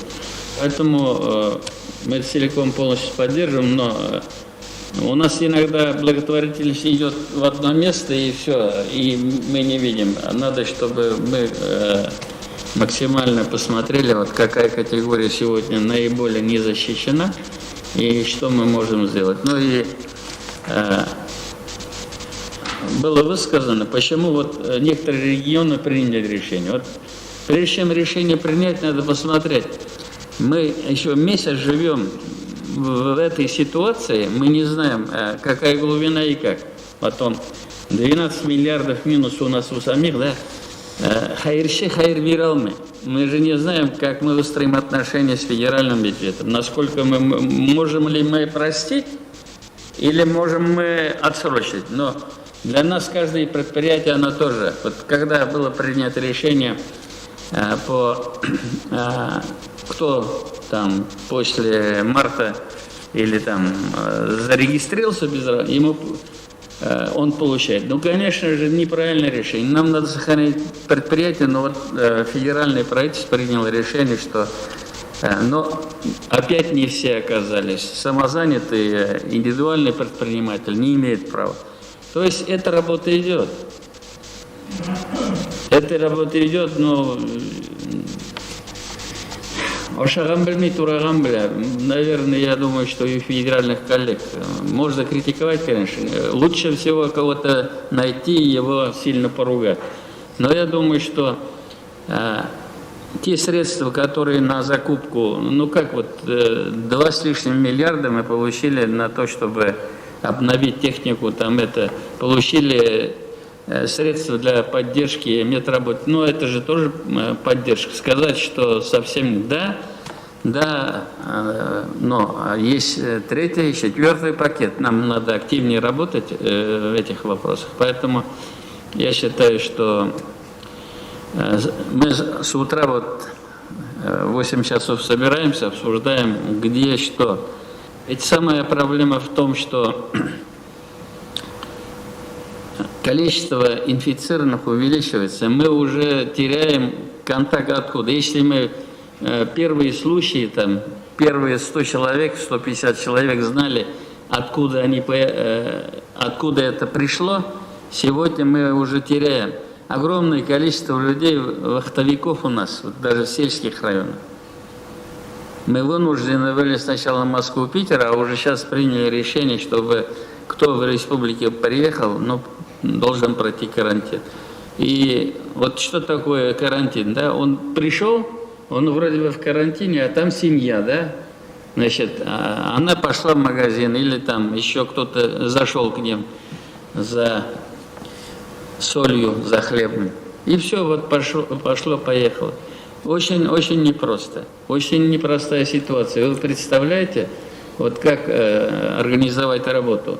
Очень напряженная ситуация, когда вот у нас несколько историй с медицинскими учреждениями, когда наши медицинские работники, но это же тоже все не было у него никаких симптомов, да? Раз. Если бы это сразу, вот он отрицательный, и раз положительный, все предвидеть невозможно. Но, конечно, вот, надо защищаться, кроме Песошина мы все вот защищены, у него тоже маски есть, но он должен был сегодня доложить, поэтому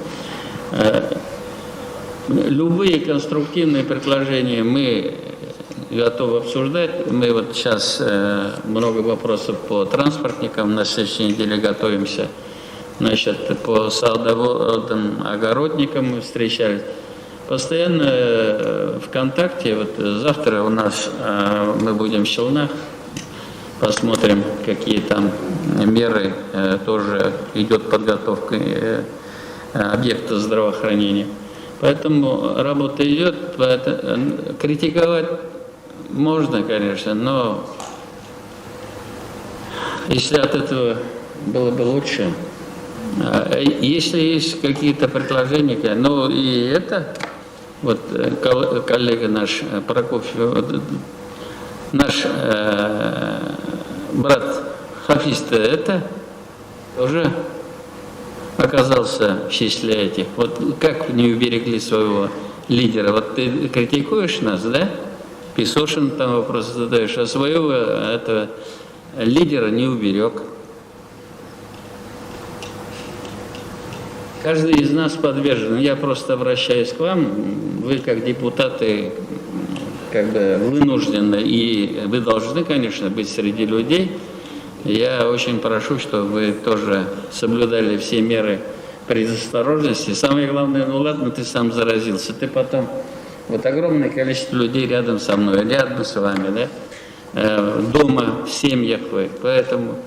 Будьте аккуратны, бдительны, но и своим примером тоже показывайте, что каждый из нас, мы все под Богом. Аллах Тагала,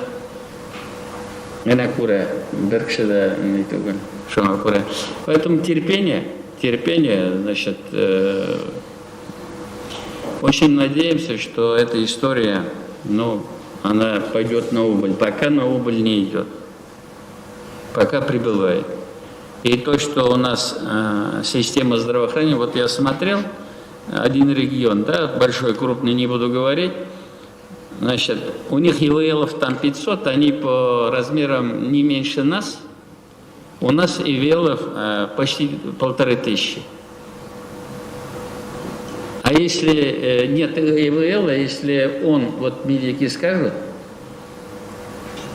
пневмонии там других нет, других шансов нет.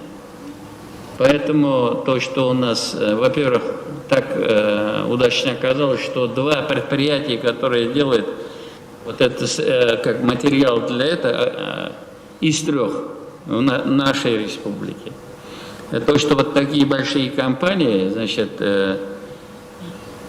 ТАИФ, Татнефть, КАМАЗ, да, они не в Москве сидят, как некоторые, значит, наши крупные, они здесь вот. Маганов каждый день, значит, рассматривает все вопросы, связанные не только с производством, хотя и производство тяжелое, что нужно сделать, чтобы предприятия работали, чтобы люди обезопасили.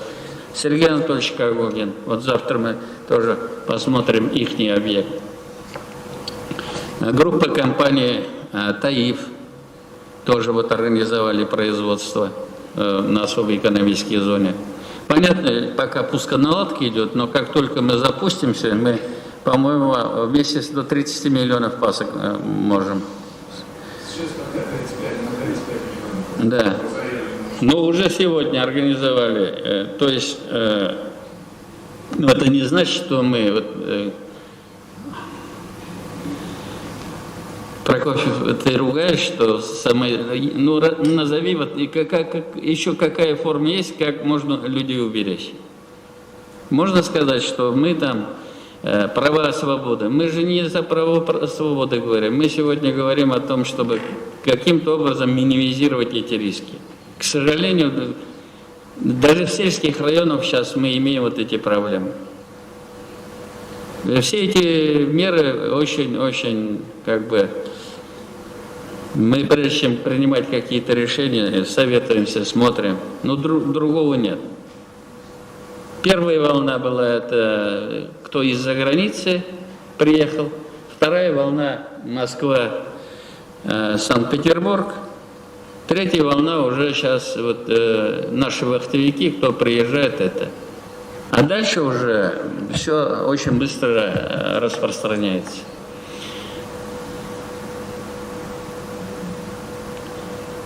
Ну, с другой стороны, вот люди, которые оказались, вот представьте, там, ну, депутаты, начальники, они как-то живут с квадратными метрами более-менее, но есть же достаточно большие семьи и вот небольшой периметр, тем более очень сложно детям. Вот посмотрите, вот, если вот этот экран у тебя там целый день перед тобой, понятно, когда ты играешь в какие-то игры, а когда надо заниматься, получить знания, это тоже понимаю, очень непросто. Поэтому власть надо ругать, власть, она, конечно, всегда не дорабатывает, но в любом случае, вот вчера председатель правительства 3 часа проводил, 3 часа, он вникает там, сколько ИВЛов, сколько чего, почему это, да, ну, понятно, им же тоже нужна объективная картина. Если нет объективной картины, если мы будем там замалчивать, кажется, все это хорошо, ничего это не хорошо. Сегодня вот полпред будет проводить видеоселектор. Понятно, количество этих совещаний очень много, очень сложно. Но с другой стороны, значит, никто нам не поможет. Да, мы должны рассчитывать на себя. Какая-то федеральная поддержка обязательно будет, но мы у себя в республике с нашим бизнесом, с нашим сообществом должны организовать работу. И депутаты, они должны быть во главе вот этой работы. Без вас это не получится. Я вот был очень хорошо организована вот работа с волонтерами, видел ваших коллег. Наверное, каждый из вас чем-то занимается, может быть, не все мы знаем, но в любом случае, когда есть такой контакт с людьми, ну, это очень важно. Поэтому хочу, во-первых, попросить всех вас быть рядом с людьми, но и в то же время, значит, обеспечить свою безопасность, безопасность своих коллег и безопасность своих семей. Спасибо. Спасибо, Рустам Нургалиевич. Коллеги, есть предложение после выступления, вот еще и дополнительно Рустама Нургалиевича, ограничиться и принять подготовленное решение. Тех коллег, которые с мест хотели задать вопросы, Алексей Валерьевич, значит, Лейла Ринатовна в штаб, значит, есть возможности у каждого коллеги, кто вот хотел бы задать эти вопросы по обсуждаемой повестке, обратиться напрямую к вам. Уверен, что без внимания эти предложения или поставленные... Все вопросы, значит, Михтат Рафтатович, Лейла Ринатовна связаны с коронавирусом. Да. Значит, на все ответы, Алексей Валерьевич, ваши очень красивые подписи. Договорились. Спасибо большое. Замечаний, чтоб не было, на самом деле. Рустам Нургалиевич, принимается. Давайте, коллеги, примем подготовленный проект постановления, очень своевременной информации, и спасибо, что откликнулись. Запросов было много. Есть предложение подготовленный проект постановления по этому вопросу, находящийся на руках у депутатов, принять. Ставлю это предложение на голосование. Кто за? Опустите, пожалуйста. Против? Опустите, пожалуйста. Кто воздержался? Опустите, пожалуйста. Прошу членов комиссии объявить итоги голосования. За 20, против 0, воздержался 0. За 17, против 0, воздержалось 0. За 19, против 0, воздержалось 0. За 15, против 0, воздержалось 0. За 11, против 0, воздержался 0. Альметьевск. Мухамадеев, затягиваете. Рустам Набилович, вас не слышно. Включите микрофон, пожалуйста, свой.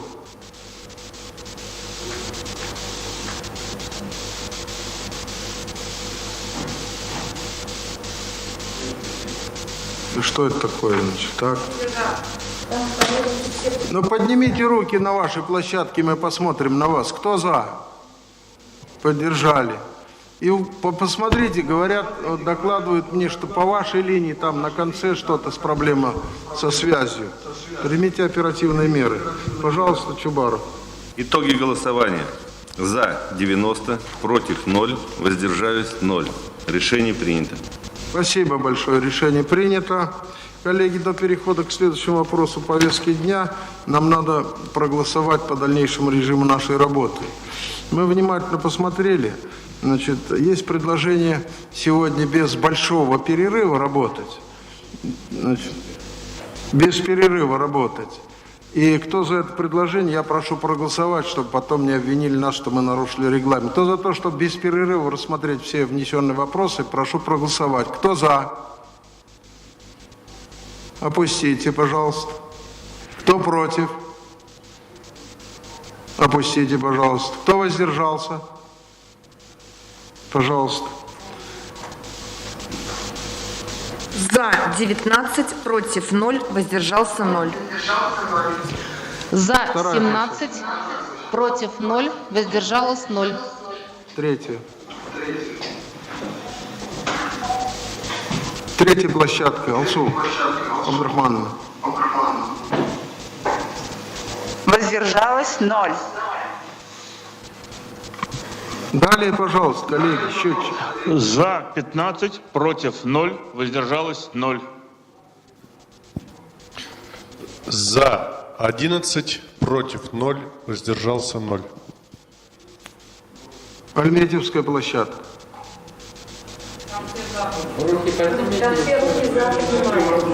Вообще, вы нас слышите или нет, Рустам Набилович? Альметьевская площадка, кто за? Опустите, пожалуйста. Пожалуйста, Чубаров. Микрофон включите свой. Да, с учетом того, что мы внимательно наблюдаем за Альметьевской площадкой, можно объявить итог голосования. За 89, против 0, воздержалось 0. Решение принято. Решение принято. Спасибо большое. Коллеги, я еще раз прошу Альметьевскую площадку посмотреть техническую связь. Всем спасибо, коллеги. Спасибо большое, Рустам Нургалиевич, за участие, за выступление. Обязательный публичный отчет президента Республики Татарстан о результатах независимой оценки качества условий оказания услуг организациями в сфере культуры, охраны здоровья, образования, социального обслуживания, который расположен на территории Республики Татарстан за 2019 год и принимаемых мерах по совершенствованию деятельности указанных организаций. Докладчик заместитель премьер-министра Республики Татарстан Лейла Ринатовна Фазлеева. Содоклад Зарипова. Пожалуйста, Лейла Ринатовна. Если можно, сокращенно.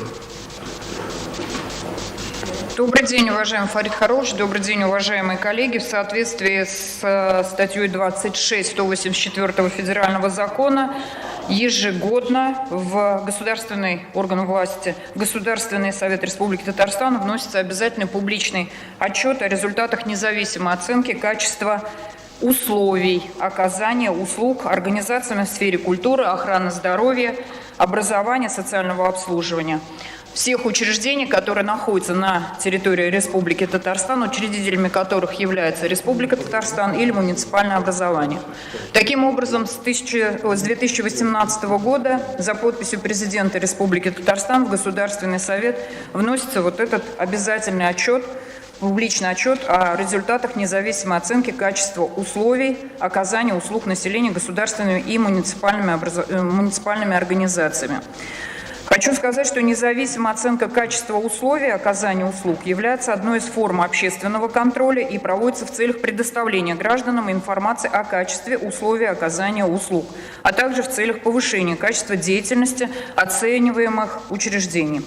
Оценка условий оказания услуг проводится по следующим критериям: открытость и доступность информации об организации, комфортность условий предоставления услуги, в том числе время ожидания предоставления услуг, доброжелательность, вежливость работников организации, удовлетворенность условиями оказания услуг. В соответствии со 184 федеральным законом оцениваются услуги организаций в сфере культуры, охраны здоровья, образования, социального обслуживания, и ключевыми моментами этого оценивания, независимой оценки, являются следующие критерии: что оценке подлежит не качество услуги, а качество условий, в которых предоставляется услуга, и общественные советы формируются не органами власти, а формируются Общественной палатой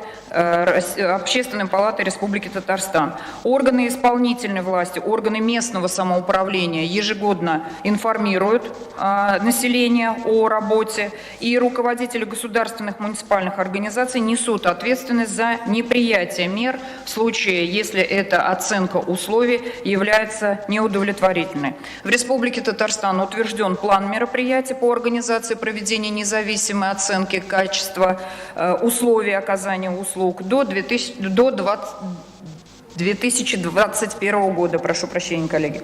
Созданы общественные советы по проведению независимой оценки. Операторами по проведению независимой оценки в сфере образования является Поволжская семейная академия УМАЙ, в сфере культуры Общество с ограниченной ответственностью АС Холдинг, в сфере здравоохранения Республиканский медицинский информационно-аналитический центр, в сфере социальной защиты региональная общественная организация под крылом семьи. Суммарный объем финансовых средств, который был направлен на работу операторов, 259 тысяч рублей. В 2019 году независимая оценка проведена в отношении 177 организаций социальной сферы, там, где учредителем является республика, и в отношении 1138 организаций, там, где учредителем является муниципальное образование.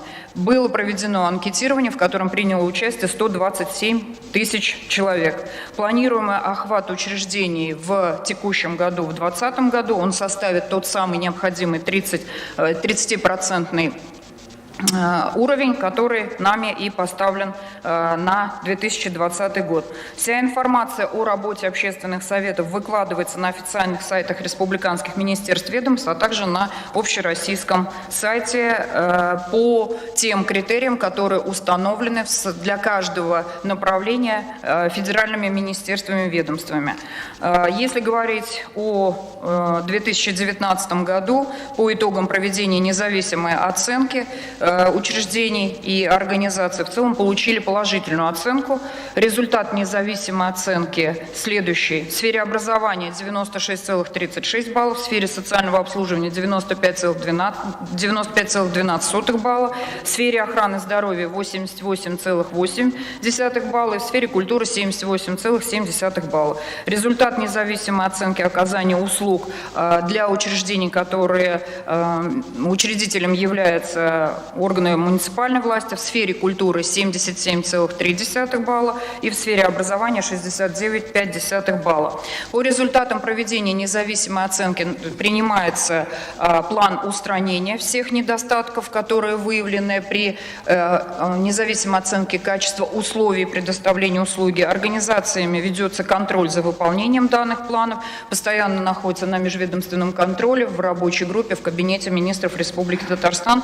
Также указанные планы, а также и устранение недостатков по тем выявленным недостаткам, которые есть в ходе независимой оценки, они также и находятся на контроле и размещены на официальных сайтах министерств, муниципалитетах, официальном сайте bas.gov.ru. В 2020 году работа продолжается по обеспечению необходимых условий для проведения независимой оценки с участием общественных организаций с помощью средств массовой информации. Уважаемые коллеги, доклад окончен. Полная информация о тех учреждениях, которые подлежали проверке, о том, какую оценку они получили, также есть на сайтах. Можно ознакомиться. Спасибо большое. Присаживайтесь, пожалуйста. Слово представляется председателю Комитета по образованию, культуре и науке, национальным вопросам, депутату Зарипову Айрату Ринатовичу. Пожалуйста. Можно с места в целях экономии времени? Комитета по образованию, культуре, науке, национальным вопросам и Комитет по социальной политике. Предлагаем принять публичный отчет к сведению и рекомендовать Кабинету министров Республики Татарстан разместить его на официальном сайте правительства Республики Татарстан в сети интернет и предлагаем не открывать прений по данному вопросу. Благодарю вас. Коллеги, буду ставить на голосование подготовленный проект постановления. Кто за то, чтобы принять подготовленный проект постановления по обсуждаемому вопросу повестки дня, прошу проголосовать. Кто за? Опустите, пожалуйста. Кто против? Кто воздержался? Прошу объявить результаты голосования. За 20, против 0, воздержался 0. За 17, против 0, воздержалось 0. Третье. За 18, против 0, воздержалось 0. Четвертая площадка. За 15, против 0, воздержалось 0. Пятая. За 11, против 0, воздержался 0. И Альметьевск.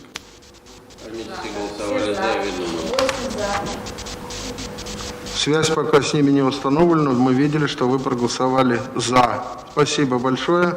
Итоги голосования. За 89, против 0, воздержалось 0. Решение принято. Благодарю вас, коллеги. Переходим к следующему вопросу повестки дня по проекту закона о внесении изменений в статью 6 и 11 Республики Татарстан о промышленной политике в Республике Татарстан. Закон подготовлен ко второму чтению. Докладчик депутат Галеев Марат Гадеевич. Пожалуйста.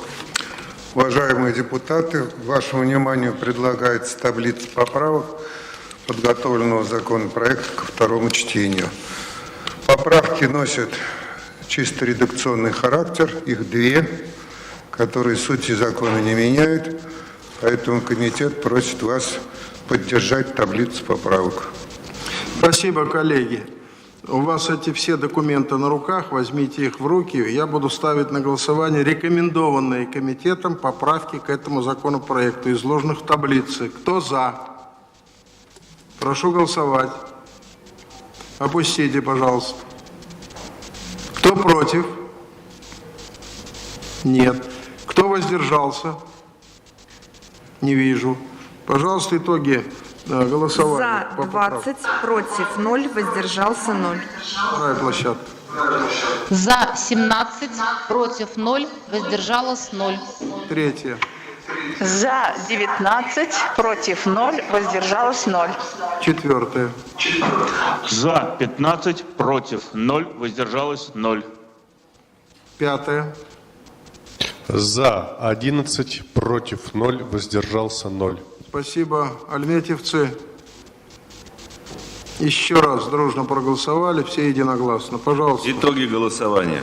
За 90, против 0, воздержались 0. Решение принято. Поправки приняты. Пожалуйста. Законопроект прошел межведомственное согласование, также лингвистическую экспертизу. Все необходимые реквизиты есть. для того, чтобы рекомендовать, и комитет рекомендует принять закон во втором и в целом. Ставлю это предложение на голосование Государственному Совету. Кто за? Опустите, пожалуйста. Кто против? Опустите, пожалуйста. Кто воздержался? Пожалуйста, итоги. Первая площадка.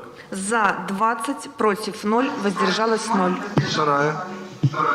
За 17, против 0, воздержалось 0. Следующая.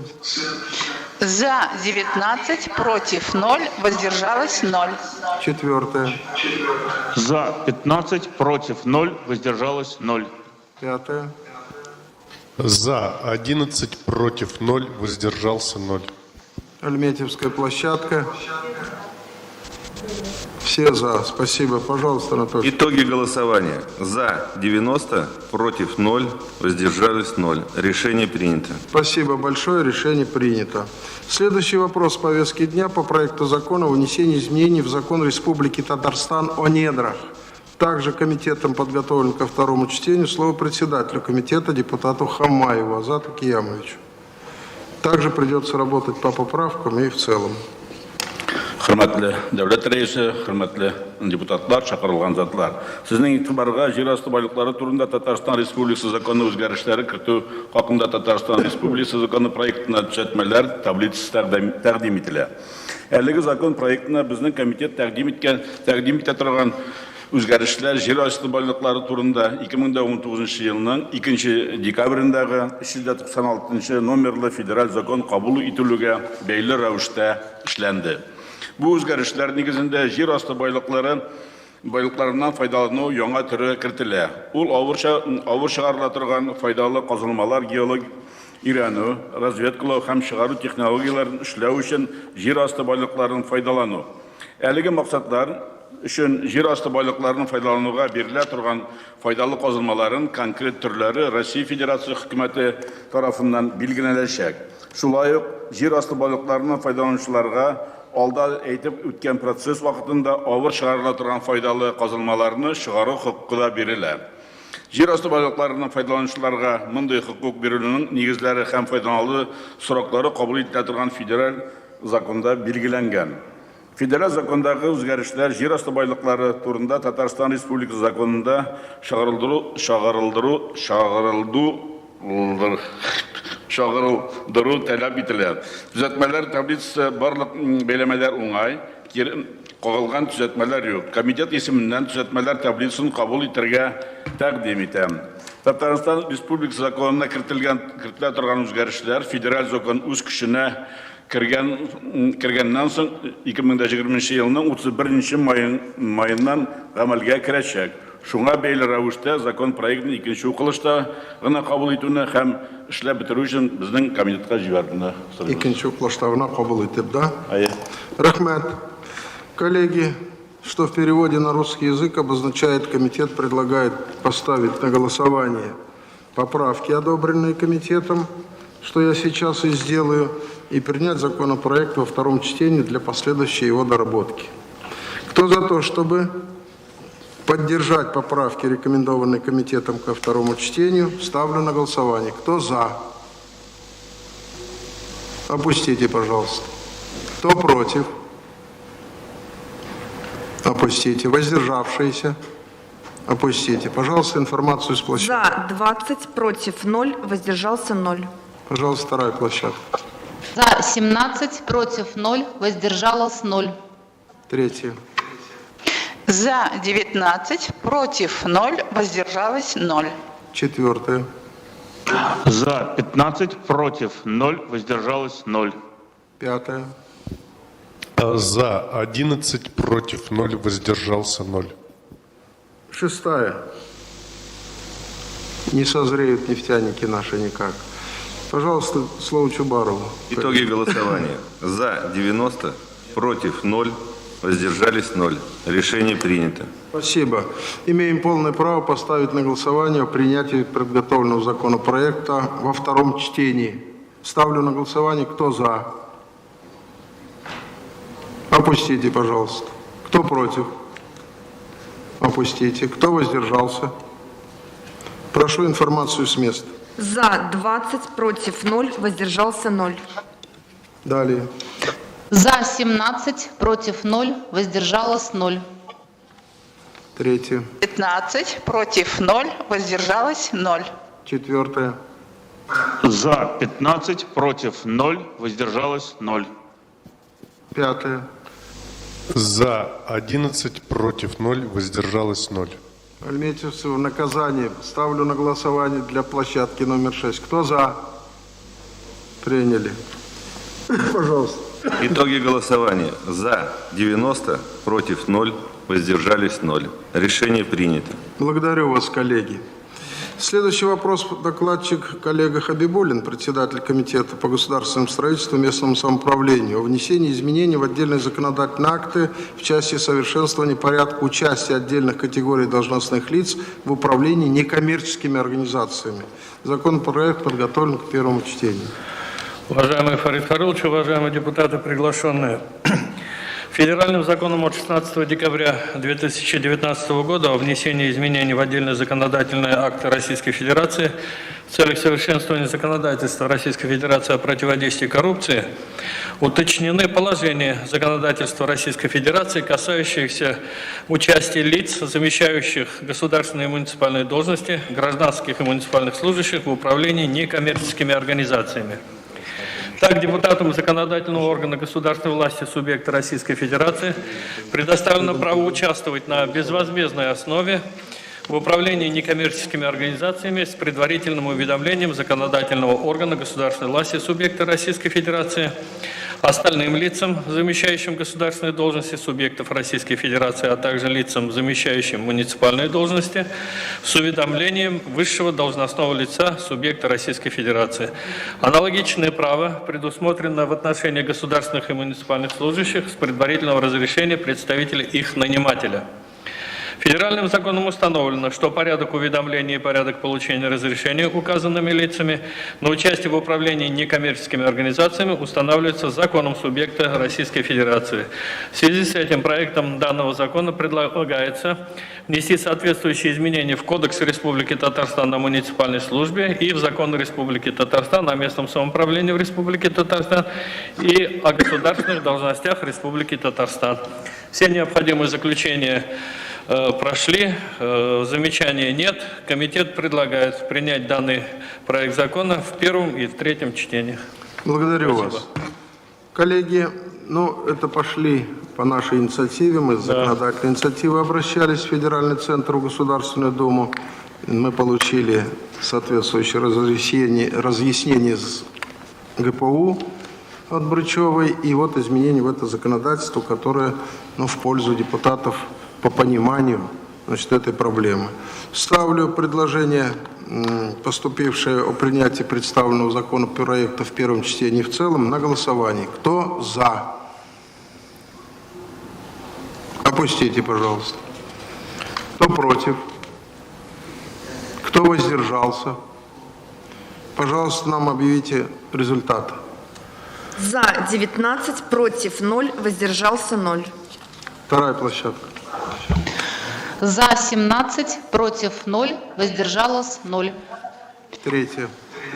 За 19, против 0, воздержалось 0. Далее. За 15, против 0, воздержалось 0. Пятая площадка. За 11, против 0, воздержалось 0. Шестая площадка, проголосовали единогласно, на мой взгляд. Итоги голосования. За 89, против 0, воздержались 0. Решение принято. Благодарю вас. Решение принято. Следующий вопрос также докладывает коллега Хабибуллин с очень длинным названием законопроекта о внесении изменений в закон о гражданской службе в Республике Татарстан. Пожалуйста. Уважаемый Фарид Харулович, уважаемые депутаты, участники сегодняшнего заседания, предлагаемый вашему вниманию законопроект разработан в связи с опубликованием указа президента Российской Федерации Владимира Владимировича Путина от 17 апреля 2020 года о представлении сведений о доходах, расходах, об имуществе и обязательствах имущественного характера за отчетный период с 1 января по 31 декабря 2019 года. В связи с реализацией на территории Российской Федерации мероприятий, направленных на обеспечение санитарно-эпидемиологического благополучия населения, в связи с распространением новой коронавирусной инфекции, указом президента Российской Федерации установлено, что сведения, о которых я назвал за отчетный период, срок подачи которых предусмотрен нормативно-правовыми актами президента Российской Федерации, предоставляется до 1 августа 2020 года включительно. Органам государственной власти субъектов Российской Федерации предписано руководствоваться указанным указом при продлении соответствующих сроков в субъектах Российской Федерации. Принятие закона Республики Татарстан необходимо для обеспечения исполнения требований указа президента Российской Федерации президентом Республики Татарстан. Законопроект прошел все необходимые согласования. Комитет предлагает поддержать данный проект закона и принять его в первом и третьем чтениях. Благодарю вас. Коллеги, суть законопроекта понятна? Перенос сроков. Перенос срока, да. Буду ставить на голосование предложение комитета о принятии в первом чтении и в целом. Кто за это предложение, прошу проголосовать. Кто за это предложение, прошу проголосовать. Опустите, пожалуйста. Кто против? Опустите. Кто воздержался? Прошу итоги голосования. За 20, против 0, воздержался 0. Пожалуйста, следующая площадка. За 17, против 0, воздержалось 0. Третья. За 19, против 0, воздержалось 0. Четвертая.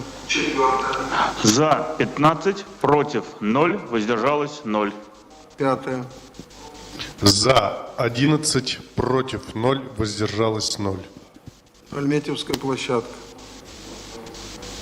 Единогласно. Пожалуйста. Итоги голосования. За 90, против 0, воздержались 0. Решение принято.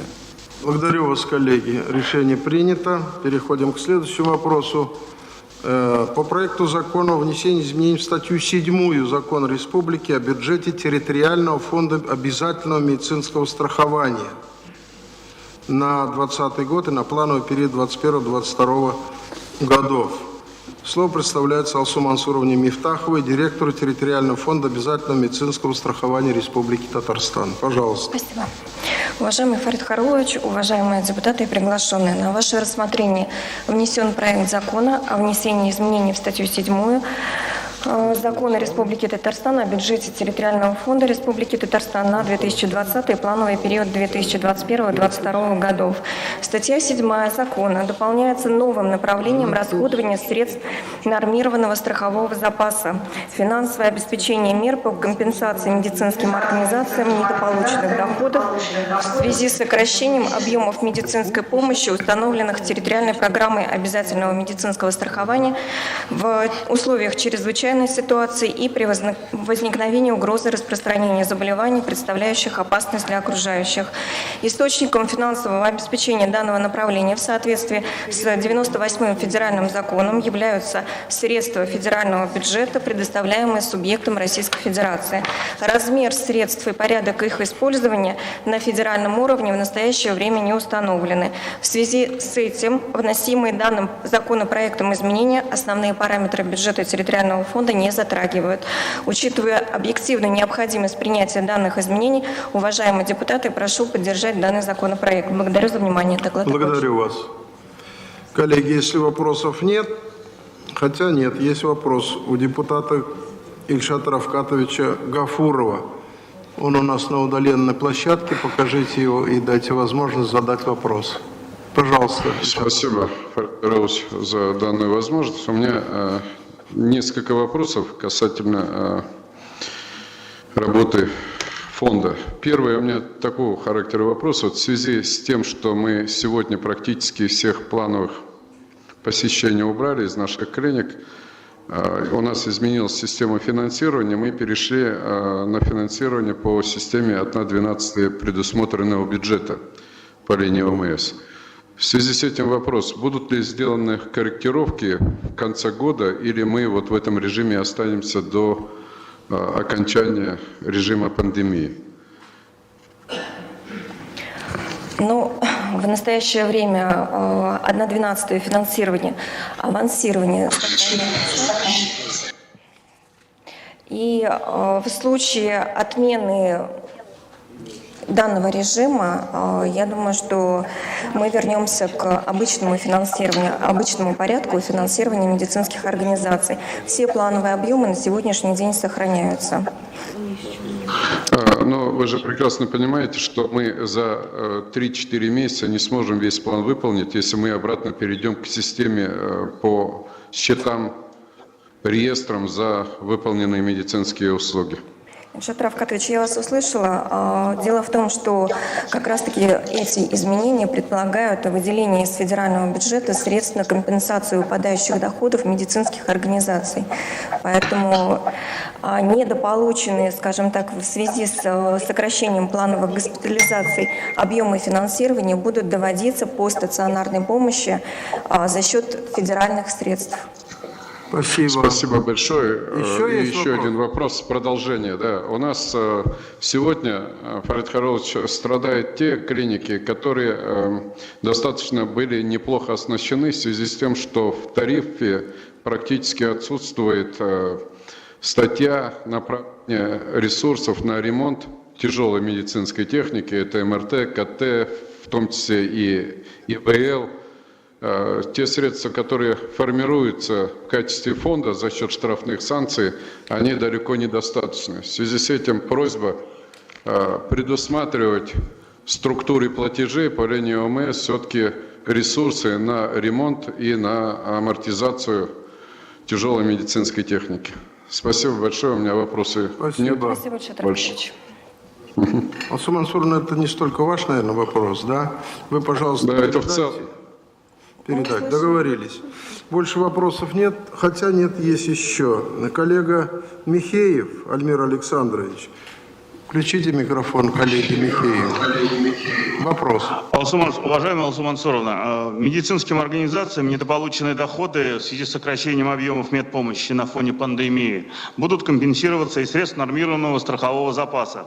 В связи с этим два вопроса. Означает ли, что в НСЗ будут произведены финансовые вливания, либо компенсация, или компенсация все-таки произойдет за счет установленного ранее лимита средств? И второй вопрос. Включает ли компенсация только государственные клиники или медучреждения частные тоже могут претендовать на эти средства? Спасибо за вопрос. Уважаемый Альмир Александрович, по первому вопросу речь идет о дополнительных деньгах, которые будут предоставляться из федерального бюджета. По второму вопросу речь идет обо всех медицинских учреждениях, независимо от государственной формы собственности, включая частные, оказывающие стационарную медицинскую помощь. Это круглосуточный стационар и дневной стационар. Благодарю вас. Присаживайтесь, пожалуйста. Спасибо. Слово представляется заместителю председателя комитета по бюджетам, налогам и финансам Нугаеву Камилю Азгатовичу. Комитет, который рассмотрел этот вопрос.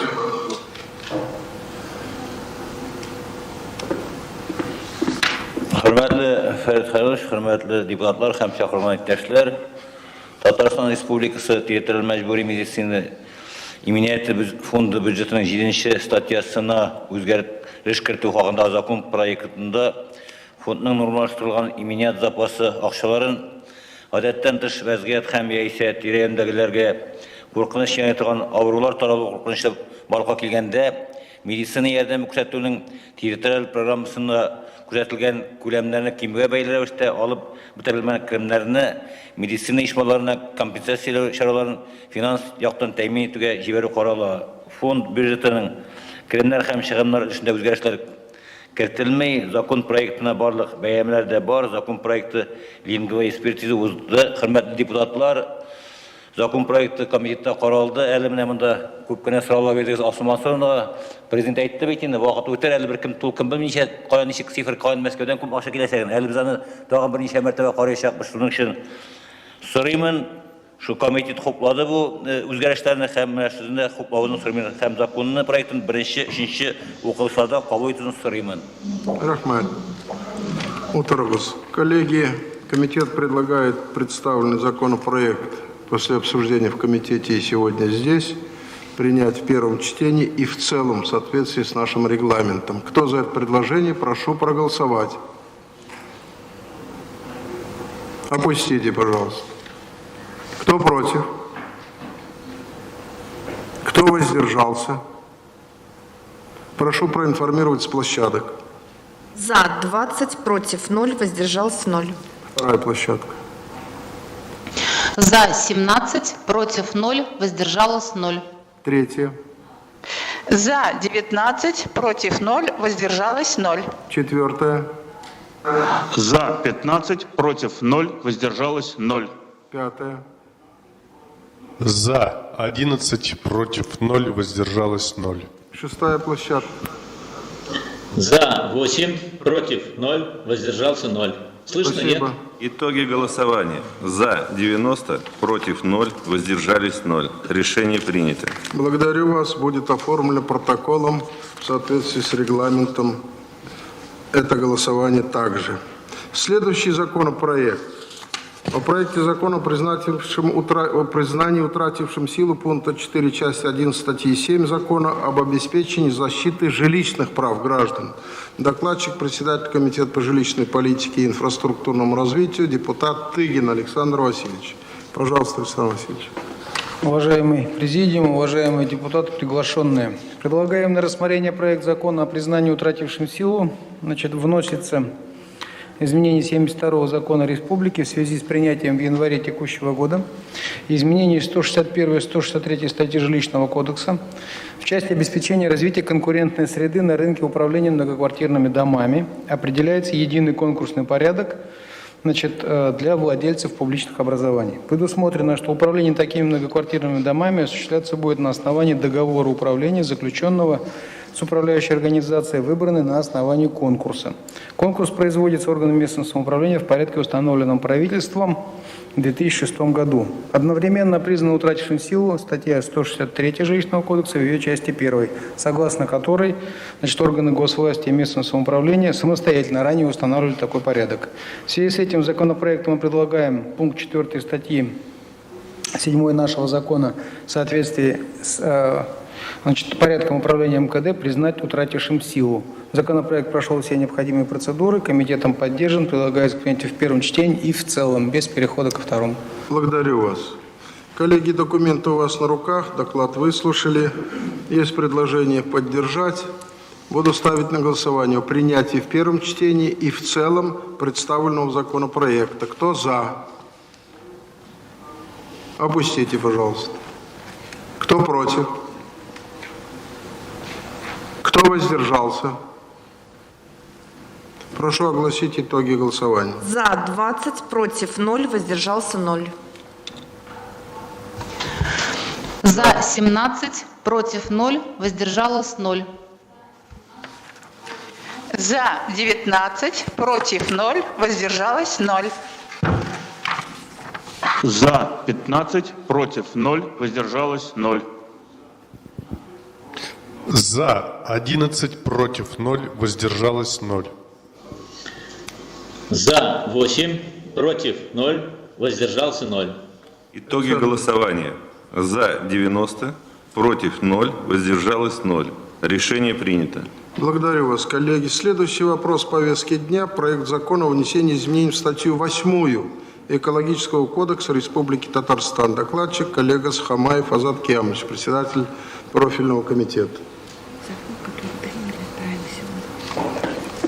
Hürmetli Farid Kayrulович, hürmetli депутатлар, шақырылған затлар. Сіздің италарыңызға тәқдим етілген Татарстан Республикасы экология кодексінің 8 статьясына өзгеріс кірту турында Татарстан Республикасы законы проекті 2020 жылының 1 январынан ғәмәлгә кіргізілген Россия Федерациясының айрым закон актларына өзгеріштер кірту турында 2019 жылының 27 декабрендағы 450 номерлі федераль закон қабыл етілуге бәйлі рәвіште Татарстан Республикасы экология кодексінің айрым негізлемелерін федераль законларға туры кетіруге юнәлдірілген. Көрсетілген федераль закон негізінде жетіштіру һәм қолдану қалдықтары турында 1998 жылының 24 июньдегі 89 номерлі федерал законға өзгеріс кіртілді. Аның білен Россия Федерация субъектларының 3-ші категориядағы объекттарда құжалық ішшәнлігін һәм башқа ішшәнлікні ғамалға ашырушы юридик заттардан һәм индивидуаль ішқуларлардан жетіштіру һәм қоллану қалдықтары барлыққа келу, аларны өтелләштіру, зарарсызландыру, урнаштыру турындағы хисаплықны қабыл иту вәкілетлері тегелләштірілді. Закон проекты белән Татарстан Республикасы экология кодексының 8-ші статьясына шундый ук үзгәрешләр кертү тәкъдим ителә. Тәкъдим ителгән закон проектының бөтен хокукый хезмәтләрдән дә уңай бәяләмәләр бар. Комитет үзенең утырышында әлеге законны проектын карады һәм аны беренче укылышта һәм тулайым кабул итәргә тәкъдим итә. Рәхмәт. Рахмат Бекзор. Коллеги, присаживайтесь, пожалуйста. Второй там, следующий. Ну, сейчас я этот поставлю на голосование.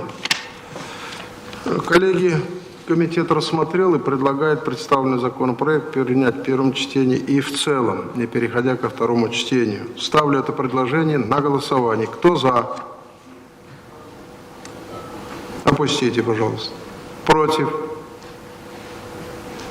Опустите. Воздержались? Прошу объявить результаты.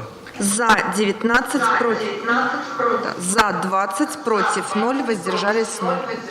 Вторая площадка.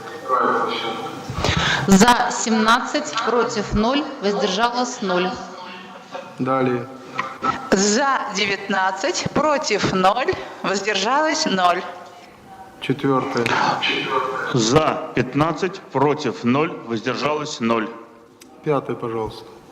За 11, против 0, воздержалось 0. Шестая площадка.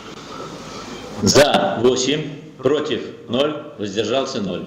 Итоги голосования. За 90, против 0, воздержались 0. Решение принято. Благодарю вас, коллеги. 13-й вопрос повестки дня. По проекту закона о внесении изменений в статью 9 Закона Республики Татарстан о защите населения и территорий от чрезвычайных ситуаций. Докладчик коллега Хамаев Азат Киямович, председатель профильного комитета. Пожалуйста. Уважаемый Фарид Харович, уважаемые приглашенные, представлен вашему вниманию проект закона о внесении изменений в статью 9 Закона Республики Татарстан о защите населения от территорий от чрезвычайной ситуации, разработан в связи с принятием федерального закона от 1 апреля 2020 года за номером 98. О внесении изменений в отдельный законодательный акт Российской Федерации по вопросам предупреждения и ликвидации чрезвычайной ситуации, который имеет своей целью урегулирование отношений, возникающих в связи с необходимостью экстренного реагирования на распространение новой коронавирусной инфекции COVID-19. Указанным федеральным законом внесены изменения в федеральный закон о защите населения и территории от чрезвычайной ситуации природного и техногенного характера, в соответствии с которым перечень полномочий органов государственной власти субъектов Российской Федерации в области защиты населения и территории от чрезвычайной ситуации дополнен полномочиями по установлению обязательных для исполнения гражданами и организациями правил поведения при введении режима повышенной готовности или чрезвычайной ситуации. Законопроектом предлагается внести изменения в закон Республики Татарстан от 8 декабря 2004 года за номером 62 о защите населения территории чрезвычайной ситуации и законодательно закрепить осуществление указанных полномочий на территории Республики Татарстан за Кабинетом министров Республики Татарстан. На представленный проект имеются все положительные заключения всех правовых служб. Комитет рассмотрел данный законопроект на своем заседании и рекомендует принять его в первом чтении и в целом. Бекзор Рахмат. Рахмат. Сраулар yok. Отырыңыз. Ставлю на голосование предложение комитета. Есть вопрос? Включите микрофон. Подожди, Азат Киямович, вопрос к вам есть? Нет, вопроса нет, у меня выступление. Выступление? Пожалуйста, коротко, если можно. Да, коротко. Уважаемые коллеги, я считаю, что предлагаемый к рассмотрению законопроект очень серьезный. Дело в том, что вы знаете, что у нас массовое ограничение прав, оно в Конституции Российской Федерации в статье 56 прописано, что оно может быть вводиться только в рамках чрезвычайного положения и устанавливаются пределы и сроки их действия. Этот порядок, он установлен федеральным конституционным законом, о чем сказано в Конституции. Почему это важно? Почему законодатель выделил этот порядок в федеральный конституционный закон и установил очень жесткие критерии, как он вводится? То есть вводится указ президента, даже если это на часть территории, то это максимум на 60 дней, если на всю территорию Российской Федерации 30 дней. И он должен быть в течение 72 часов одобрен Советом Федерации. Если он не одобряется, Совет Федерации не одобряет, он автоматически прекращает действие. Он не может сам по себе продлеваться, он требует заново, если эти 30 дней истекли по всей России или 60 дней в отдельном регионе, требуется, чтобы заново выносился указ и заново Совет Федерации его одобрял. Это сделано не случайно, для того, чтобы предотвратить массовое ограничение прав граждан и злоупотребление в этом вопросе. То есть механизм очень суровый. Но сейчас мы, получается, передаем полномочия Кабинету министров устанавливать правила поведения. А эти правила поведения, понятно, что они связаны с ограничением прав граждан. Мы с вами уже отчасти это наблюдаем, но теперь дополнительно прописываем эти полномочия. Никакого рассмотрения на парламенте, какие они там правила предложат, никакого обсуждения. Ну, мы уважаем Кабинет министров, но не случайно законодатель, когда речь касается массового ограничения прав, предусмотрел защитные механизмы, чтобы этим не злоупотреблял ни один орган власти. Почему же мы сейчас с вами должны передать Кабинету министров такие огромные полномочия? Поэтому я считаю, что в таком виде поддерживать, конечно, этот законопроект нельзя. Спасибо. Еще кто хочет выступить? Правовое управление нам заключение дало по этому вопросу? Хамаев. Понятно. Речь идет о предостережениях, об ограничительных мерах для оперативного принятия решений, значит, президентом и правительством республики. Думаю, что оно в значительной степени оправдано, но и будет действовать только на тот период, в котором оказалась та или иная территория той или иной страны. Ставлю на голосование предложение комитета. Кто за то, чтобы принять в первом чтении и в целом представленный законопроект? Прошу голосовать. Кто за? Опустите, пожалуйста. Кто против? Опустите, пожалуйста. Кто воздержался? Опустите, пожалуйста, информацию. За 19, против 1, воздержалось 0. Вторая площадка. За 17, против 0, воздержалось 0. Третью. За 16, против 2, воздержался 1. Четвертая. За 15, против 0, воздержалось 0. Пятая. За 9, против 0, воздержалось 2. И шестая площадка. За 8, против 0, воздержался 0. Пожалуйста, Антон. Итоги голосования. За 84, против 3, воздержалось 3. Решение принято. Благодарю вас, коллеги. Следующий вопрос и докладчик по этому вопросу, председатель комитета по законности и правопорядку, депутат Ягудин Шакир Шахмедович. По проекту закона о внесении изменений в статью 12 о Конституционном суде Республики Татарстан. Уважаемый Фарид Харулович, уважаемые депутаты и приглашенные, представленный законопроект разработан в целях совершенствования регулирования вопроса, касающегося прекращения полномочий судьи Конституционного суда Республики Татарстан. В соответствии с законом, Конституционный суд Республики Татарстан вправе осуществлять свою деятельность при наличии в его составе не менее 2/3 судей. Напомню, из 6 это 4 судей Конституционного суда. Складывается такая ситуация, что 31 июля текущего года завершаются полномочия сразу у 3 судей Конституционного суда, и Конституционный суд на август и сентябрь остается без кворума. С учетом изложенного, в целях обеспечения непрерывности конституционного судопроизводства и стабильного функционирования Института защиты прав и свобод граждан, законопроектом предлагается установить, что после истечения срока полномочий судьи Конституционного суда Республики Татарстан он продолжает исполнять свои обязанности до избрания на должность нового судьи. Законопроект рассмотрен на заседании Комитета по законности и правопорядку и поддержанным. Все необходимые к проекту заключения получены, в том числе от Конституционного суда Республики, и все они положительные. Законопроект прошел лингвистическую экспертизу, она положительная. Уважаемые коллеги, прошу законопроект поддержать и принять его в первом и третьем чтениях. Спасибо. Благодарю вас. Коллеги, вопрос понятен. Поэтому позвольте поставить на голосование предложение комитета о принятии представленного законопроекта в первом чтении и в целом. Кто за это предложение, прошу голосовать. Кто за? Опустите, пожалуйста. Кто против? Опустите, пожалуйста. Кто воздержался? Опустите, пожалуйста. Прошу проинформировать. За 20, против 0, воздержался 0. Далее. За 17, против 0, воздержалось 0. За 19, против 0, воздержалось 0. Четвертое. За 15, против 0, воздержалось 0. Пятое. За 11, против 0, воздержалось 0.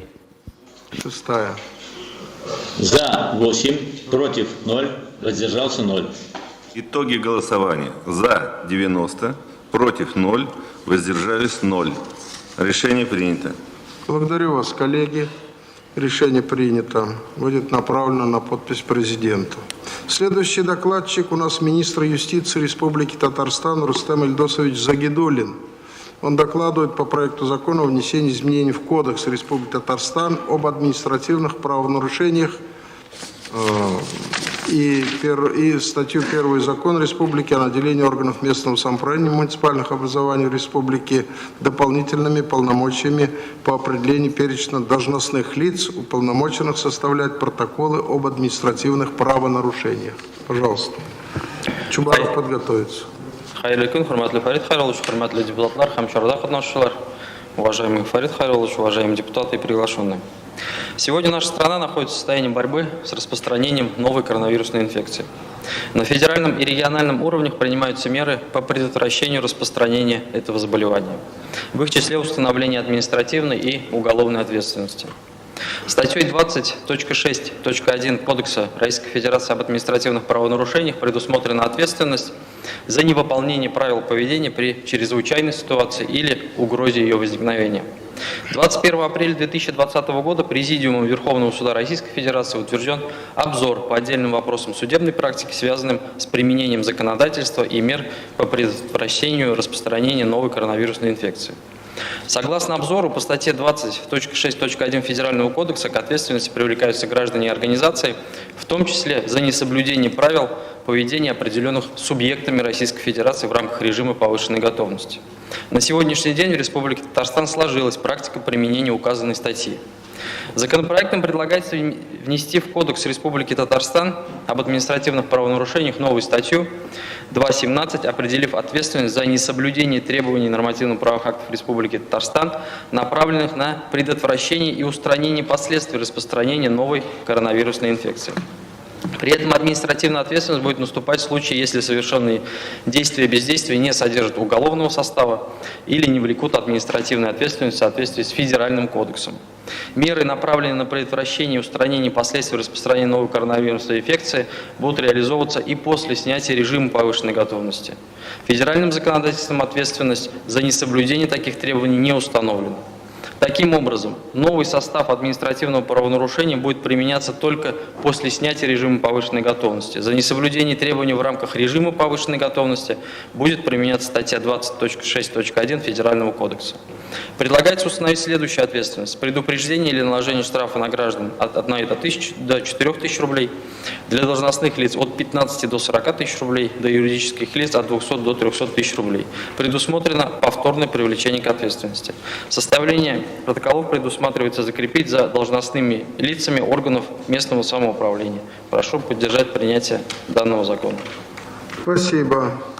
Если вопросов нет, присаживайтесь. Пожалуйста, председатель профильного комитета Чубаров Александр Анатольевич.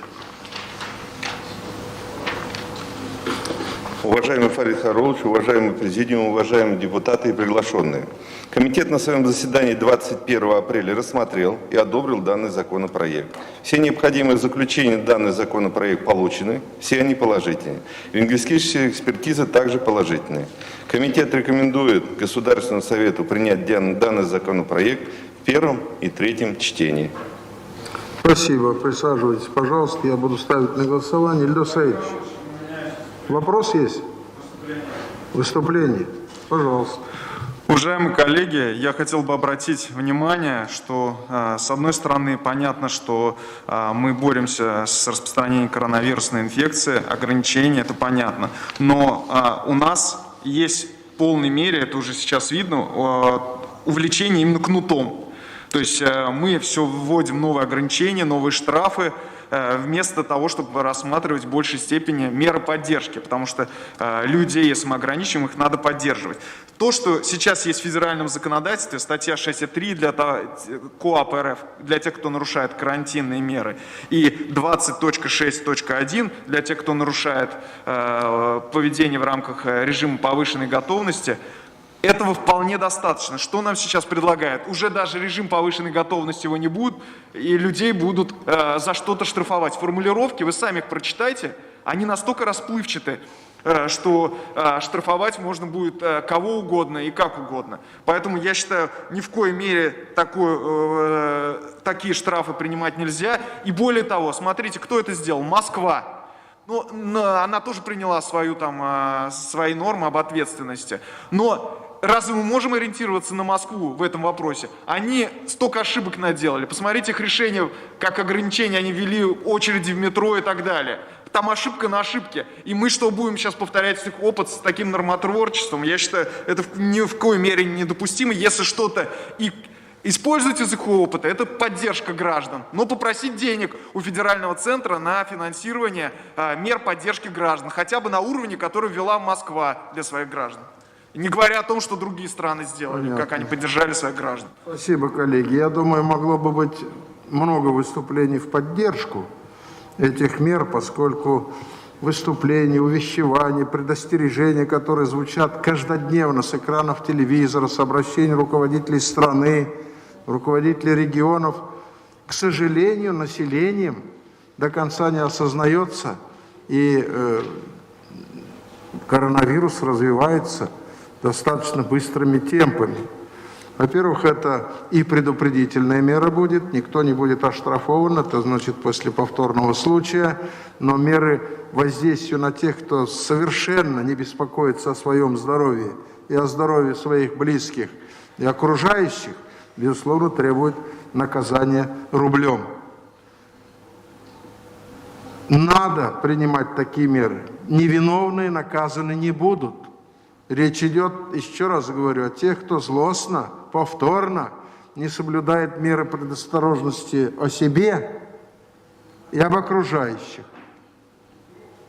И я думаю, значит, и фракции наши, и ее представители понимают всю эту ситуацию, которая складывается сейчас во многих странах мира, не только в России, к сожалению, и в Татарстане в частности. Принять такое право у нас, юридическое, правовое, полностью есть. Там некоторые сложности, Ильдар Саидович, может появиться по правоприменительной практике, так, тем более с решением Верховного суда Российской Федерации позавчерашним. Но этот вопрос мы обговорили, министр, значит, Рустам Иванович, обговорили с вами, вчера дополнительно собирались. Значит, этот вопрос требует и судебной практики, с одной стороны. С другой стороны, значит, вы уже должны продумывать шаги, как эти нормы будут реализовываться на территории Республики Татарстан. Все во благо человека, во имя людей, во имя здоровья и сохранения жизни граждан, живущих в Татарстане. С этим напутствием ставлю на голосование предложение, значит, заместителя председателя комитета депутата Чубарова принятие представленного законопроекта в первом чтении и в целом. Кто за? Опустите, пожалуйста. Кто против? Опустите, пожалуйста. Кто воздержался? Пожалуйста, итоги голосования. За 19, против 1, воздержался 1. Вторая площадка. Воздержался 0. За 17, против 0, воздержалось 0. Третья. Третья площадка. Алсу Абдрахман, включите микрофон, пожалуйста.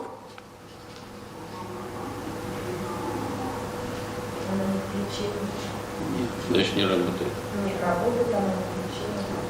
Включила. Четвертая площадка. За 14, против 0, воздержался 1. Спасибо. Пятая площадка. За 7, против 1, воздержалось 3. Шестая площадка. За 8, против 0, воздержалось 0. Третью площадку ставлю персонально для вас еще раз. Кто за то, чтобы поддержать данный законопроект? Кто за? Мы голосуем, пожалуйста, мы. А вот звук появился, доложите тогда итоги. За 16, против 3, воздержалось 0. Пожалуйста, Александр Анатольевич. Итоги голосования. За 81, против 5, воздержалось 4. Решение принято. Благодарю вас, коллеги. Еще раз обращаю внимание, что для нас первично, безусловно, здоровье и жизнь людей, и мы будем аккуратно пользоваться этим инструментом, значит, и правоохранительные органы, и органы местного самоуправления с тем, чтобы минимизировать последствия коронавирусной эпидемии. Переходим к следующему вопросу повестки дня. Отчет о деятельности Счетной палаты за 2019 год. Докладчик, председатель Счетной палаты Республики Татарстан. А мировые судьи на следующем пойдет. Пожалуйста, Алексей Иванович. Уважаемый Фарид Харилович, уважаемые депутаты, мировые судьи. Отчет о деятельности Счетной палаты представлен в Государственный совет в соответствии с законом 4 февраля. В нем содержатся количественные показатели, информация по выявленным нарушениям, по принятым мерам.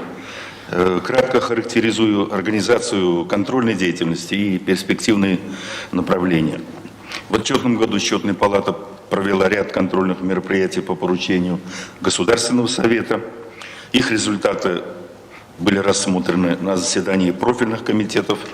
Также отчеты с рекомендациями направлены в правительство нашей республики.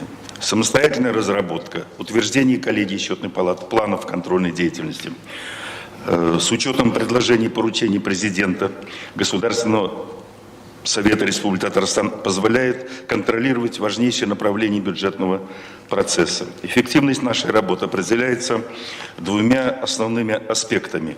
Первый – это проведение экспертной аналитической работы по выявляемым нарушениям в целях подготовки предложений для принятия системных решений по совершенствованию бюджетного процесса. И второе направление – это востребованность результата. Счетная палата жестко требует устранения нарушений, недостатков, принятия мер по предотвращению материального ущерба, привлечения к ответственности виновных лиц. Доля принятых мер по выявленным нарушениям за отчетный период, я не буду загромождать цифрами депутатов, составила 91%. Также нами реализуется практика внесения представлений в министерство по результатам проверок по объектам подведомственных организаций и учреждений отраслевой компетенции. Счетная палата видит в таком подходе дополнительные условия для повышения качества внутреннего финансового аудита, которые должны проводить все без исключения главные распорядители бюджетных средств. Четко организовано регулярное ежеквартальное информирование о результатах проверок президента нашей республики, Государственного совета, Кабинета министров, по которым нередко принимаются управленческие или даже и законодательные решения. Отмечу, что результаты контрольной деятельности и счетной палаты эффективно интегрированы в систему государственного управления.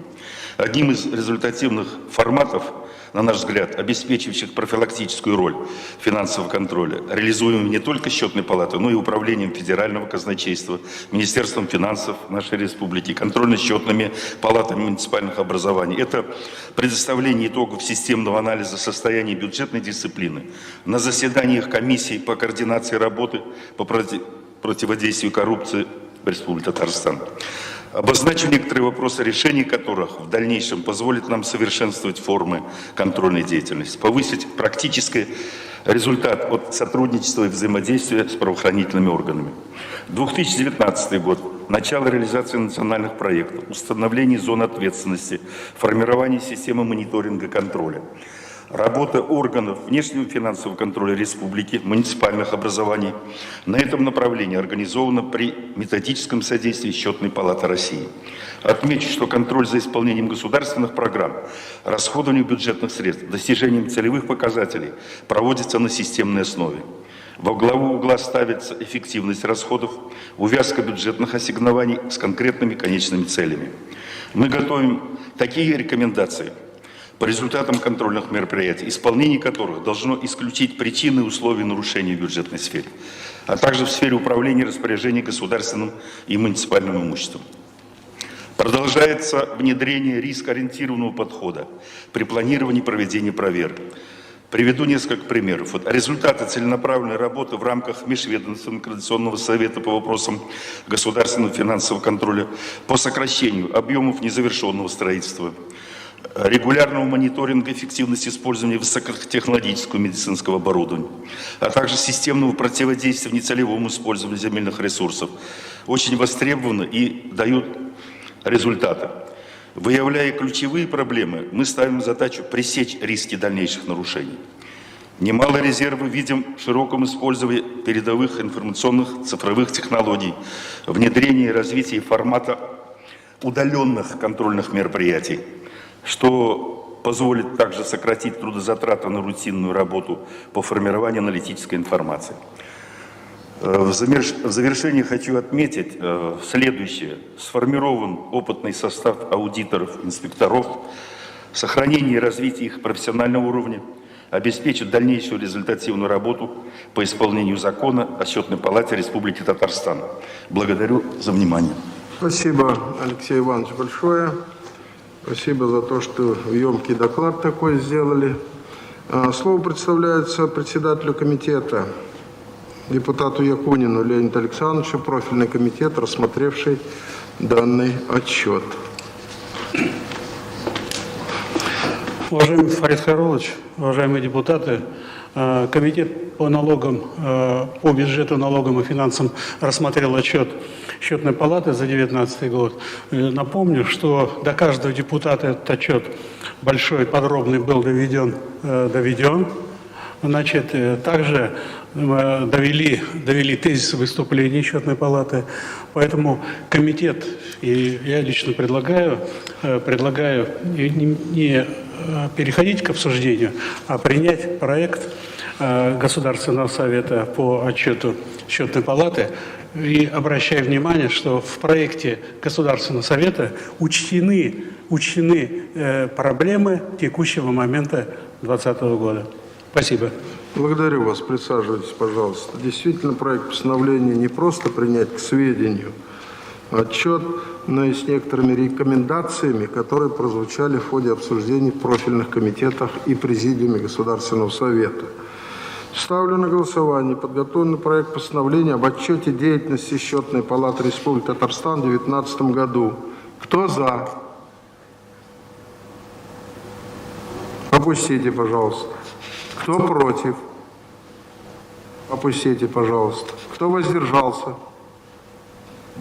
Прошу доложить итоги голосования. За 20, против 0, воздержалось 0.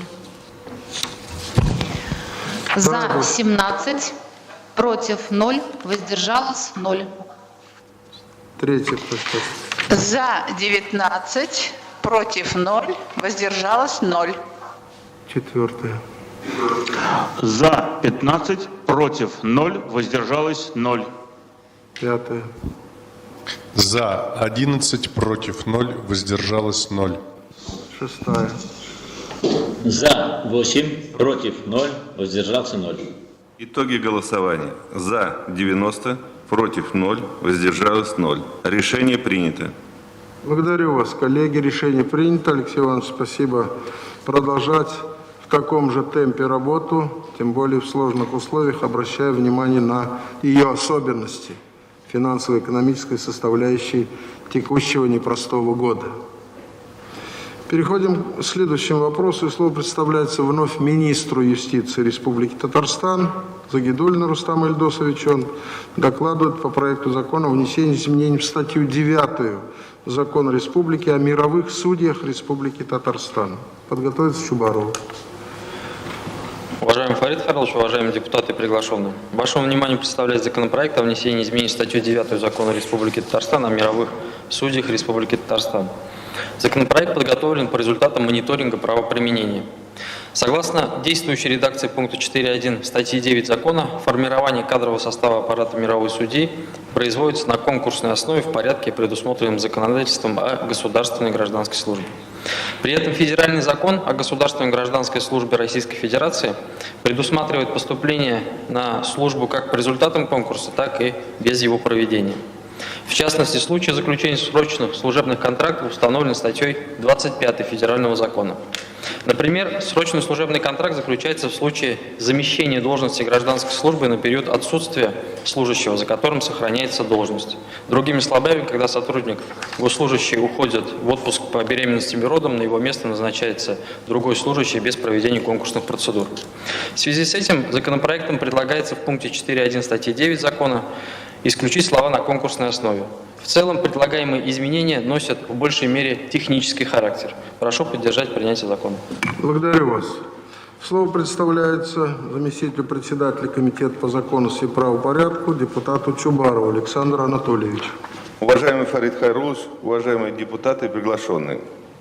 Данный законопроект был рассмотрен на Комитете по законности и правопорядку 21 апреля 2020 года. И поддержан. На законопроект получены необходимые заключения, все они положительные. Заключение правового управления аппарата Государственного Совета Республики Татарстан также носит положительный характер. Данный законопроект прошел лингвистическую экспертизу и соответствует предъявляемым требованиям. Уважаемые коллеги, комитет просит поддержать данный законопроект и принять его в первом и третьем чтении. Спасибо. Благодарю вас. Присаживайтесь, пожалуйста. Коллеги, этот законопроект, так же, как и сейчас, не вызвал вопросы у депутатов. Вы понимаете, что это наиболее более приемлемый, технический такой вариант. Есть предложение поддержать. Ставлю на голосование предложение профильного комитета о принятии представленного закона в первом чтении и в целом. Кто за? Опустите, пожалуйста. Кто против? Опустите. Кто воздержался? Нет таковых. Пожалуйста, итоги. За 20, против 0, воздержался 0. Вторая площадка. За 17, против 0, воздержалось 0. Третья. За 19, против 0, воздержалось 0. За 15, против 0, воздержалось 0. За 11, против 0, воздержались 0. Шестая. За 8, против 0, воздержался 0. Итоги голосования. За 90, против 0, воздержалось 0. Решение принято. Спасибо, коллеги. У нас осталось практически 2 вопроса. Мы очень коротко их рассмотрим. По первому, о внесении изменений в состав Комитета Государственного Совета по законности и правопорядку поручено мне выступить. Как уже говорилось, сегодня вновь избранный депутат Государственного совета Валерий Александрович Власов изъявил желание работать в составе Комитета по законности и правопорядку и представил соответствующие заявления. Тем более в этом комитете есть квота по нашему распределению. Юрист он, значит, подготовленный человек. Поэтому возражений нет, заявление от него поступило. Ставлю на голосование проект постановления. Что? Ко мне? Замечательно.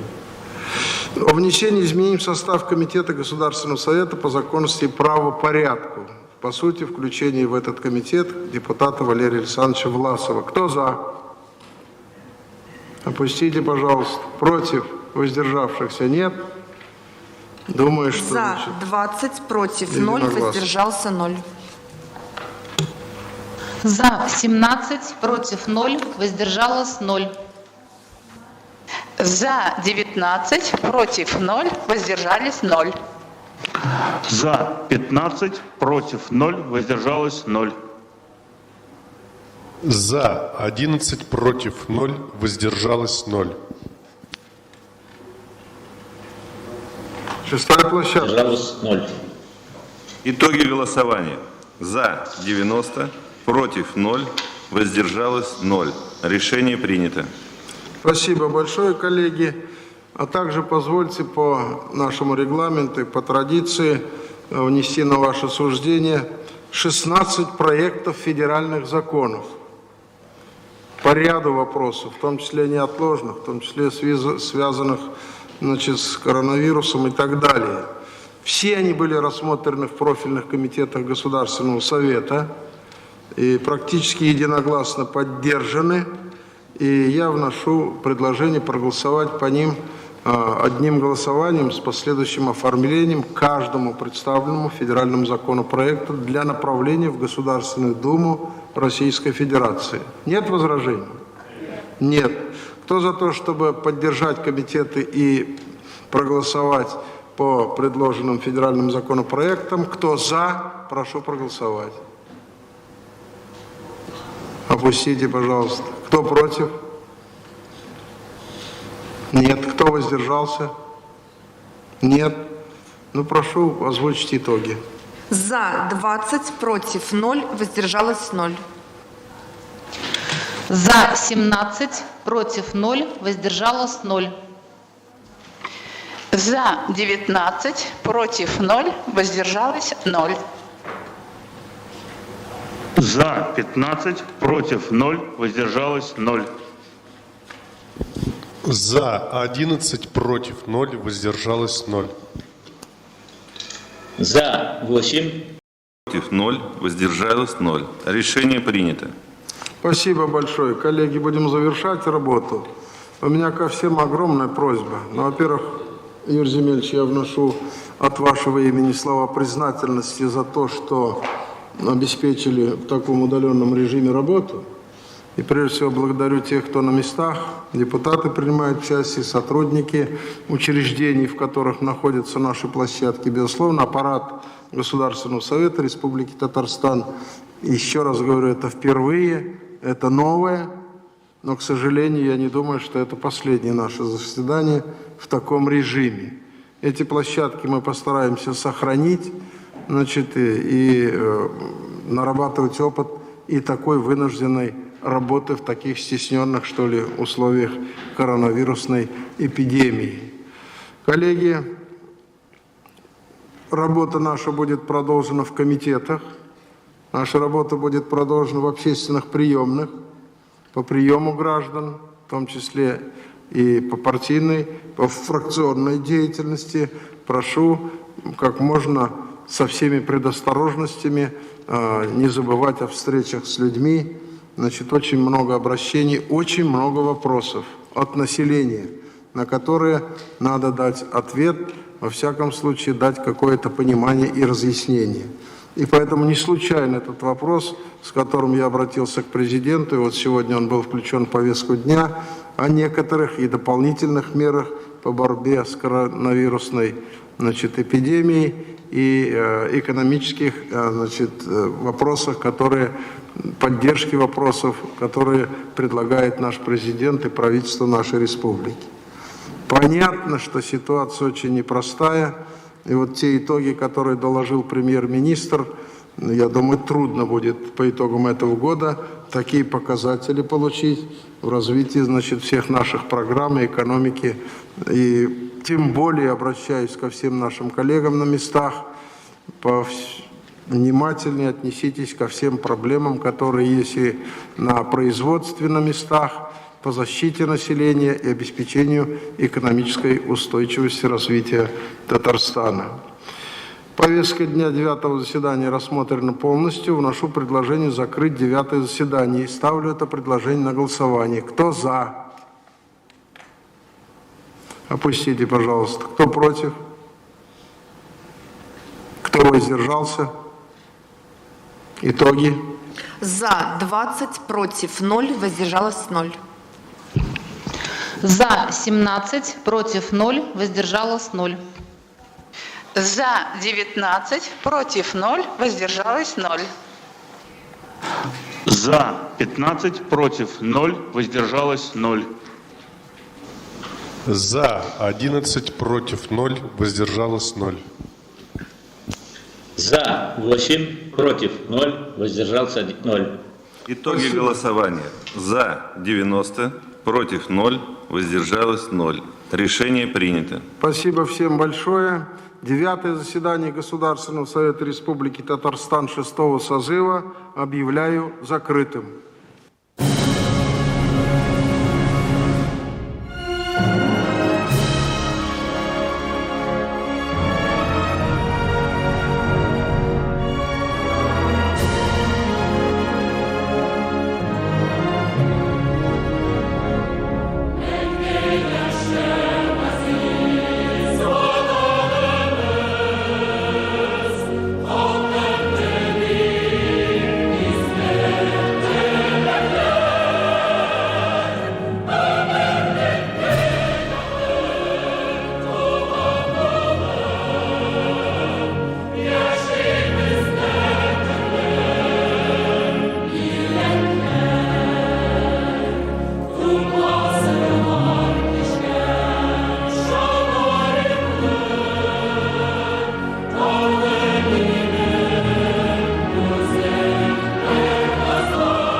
Берегите себя, будьте здоровы. Всего доброго. До свидания.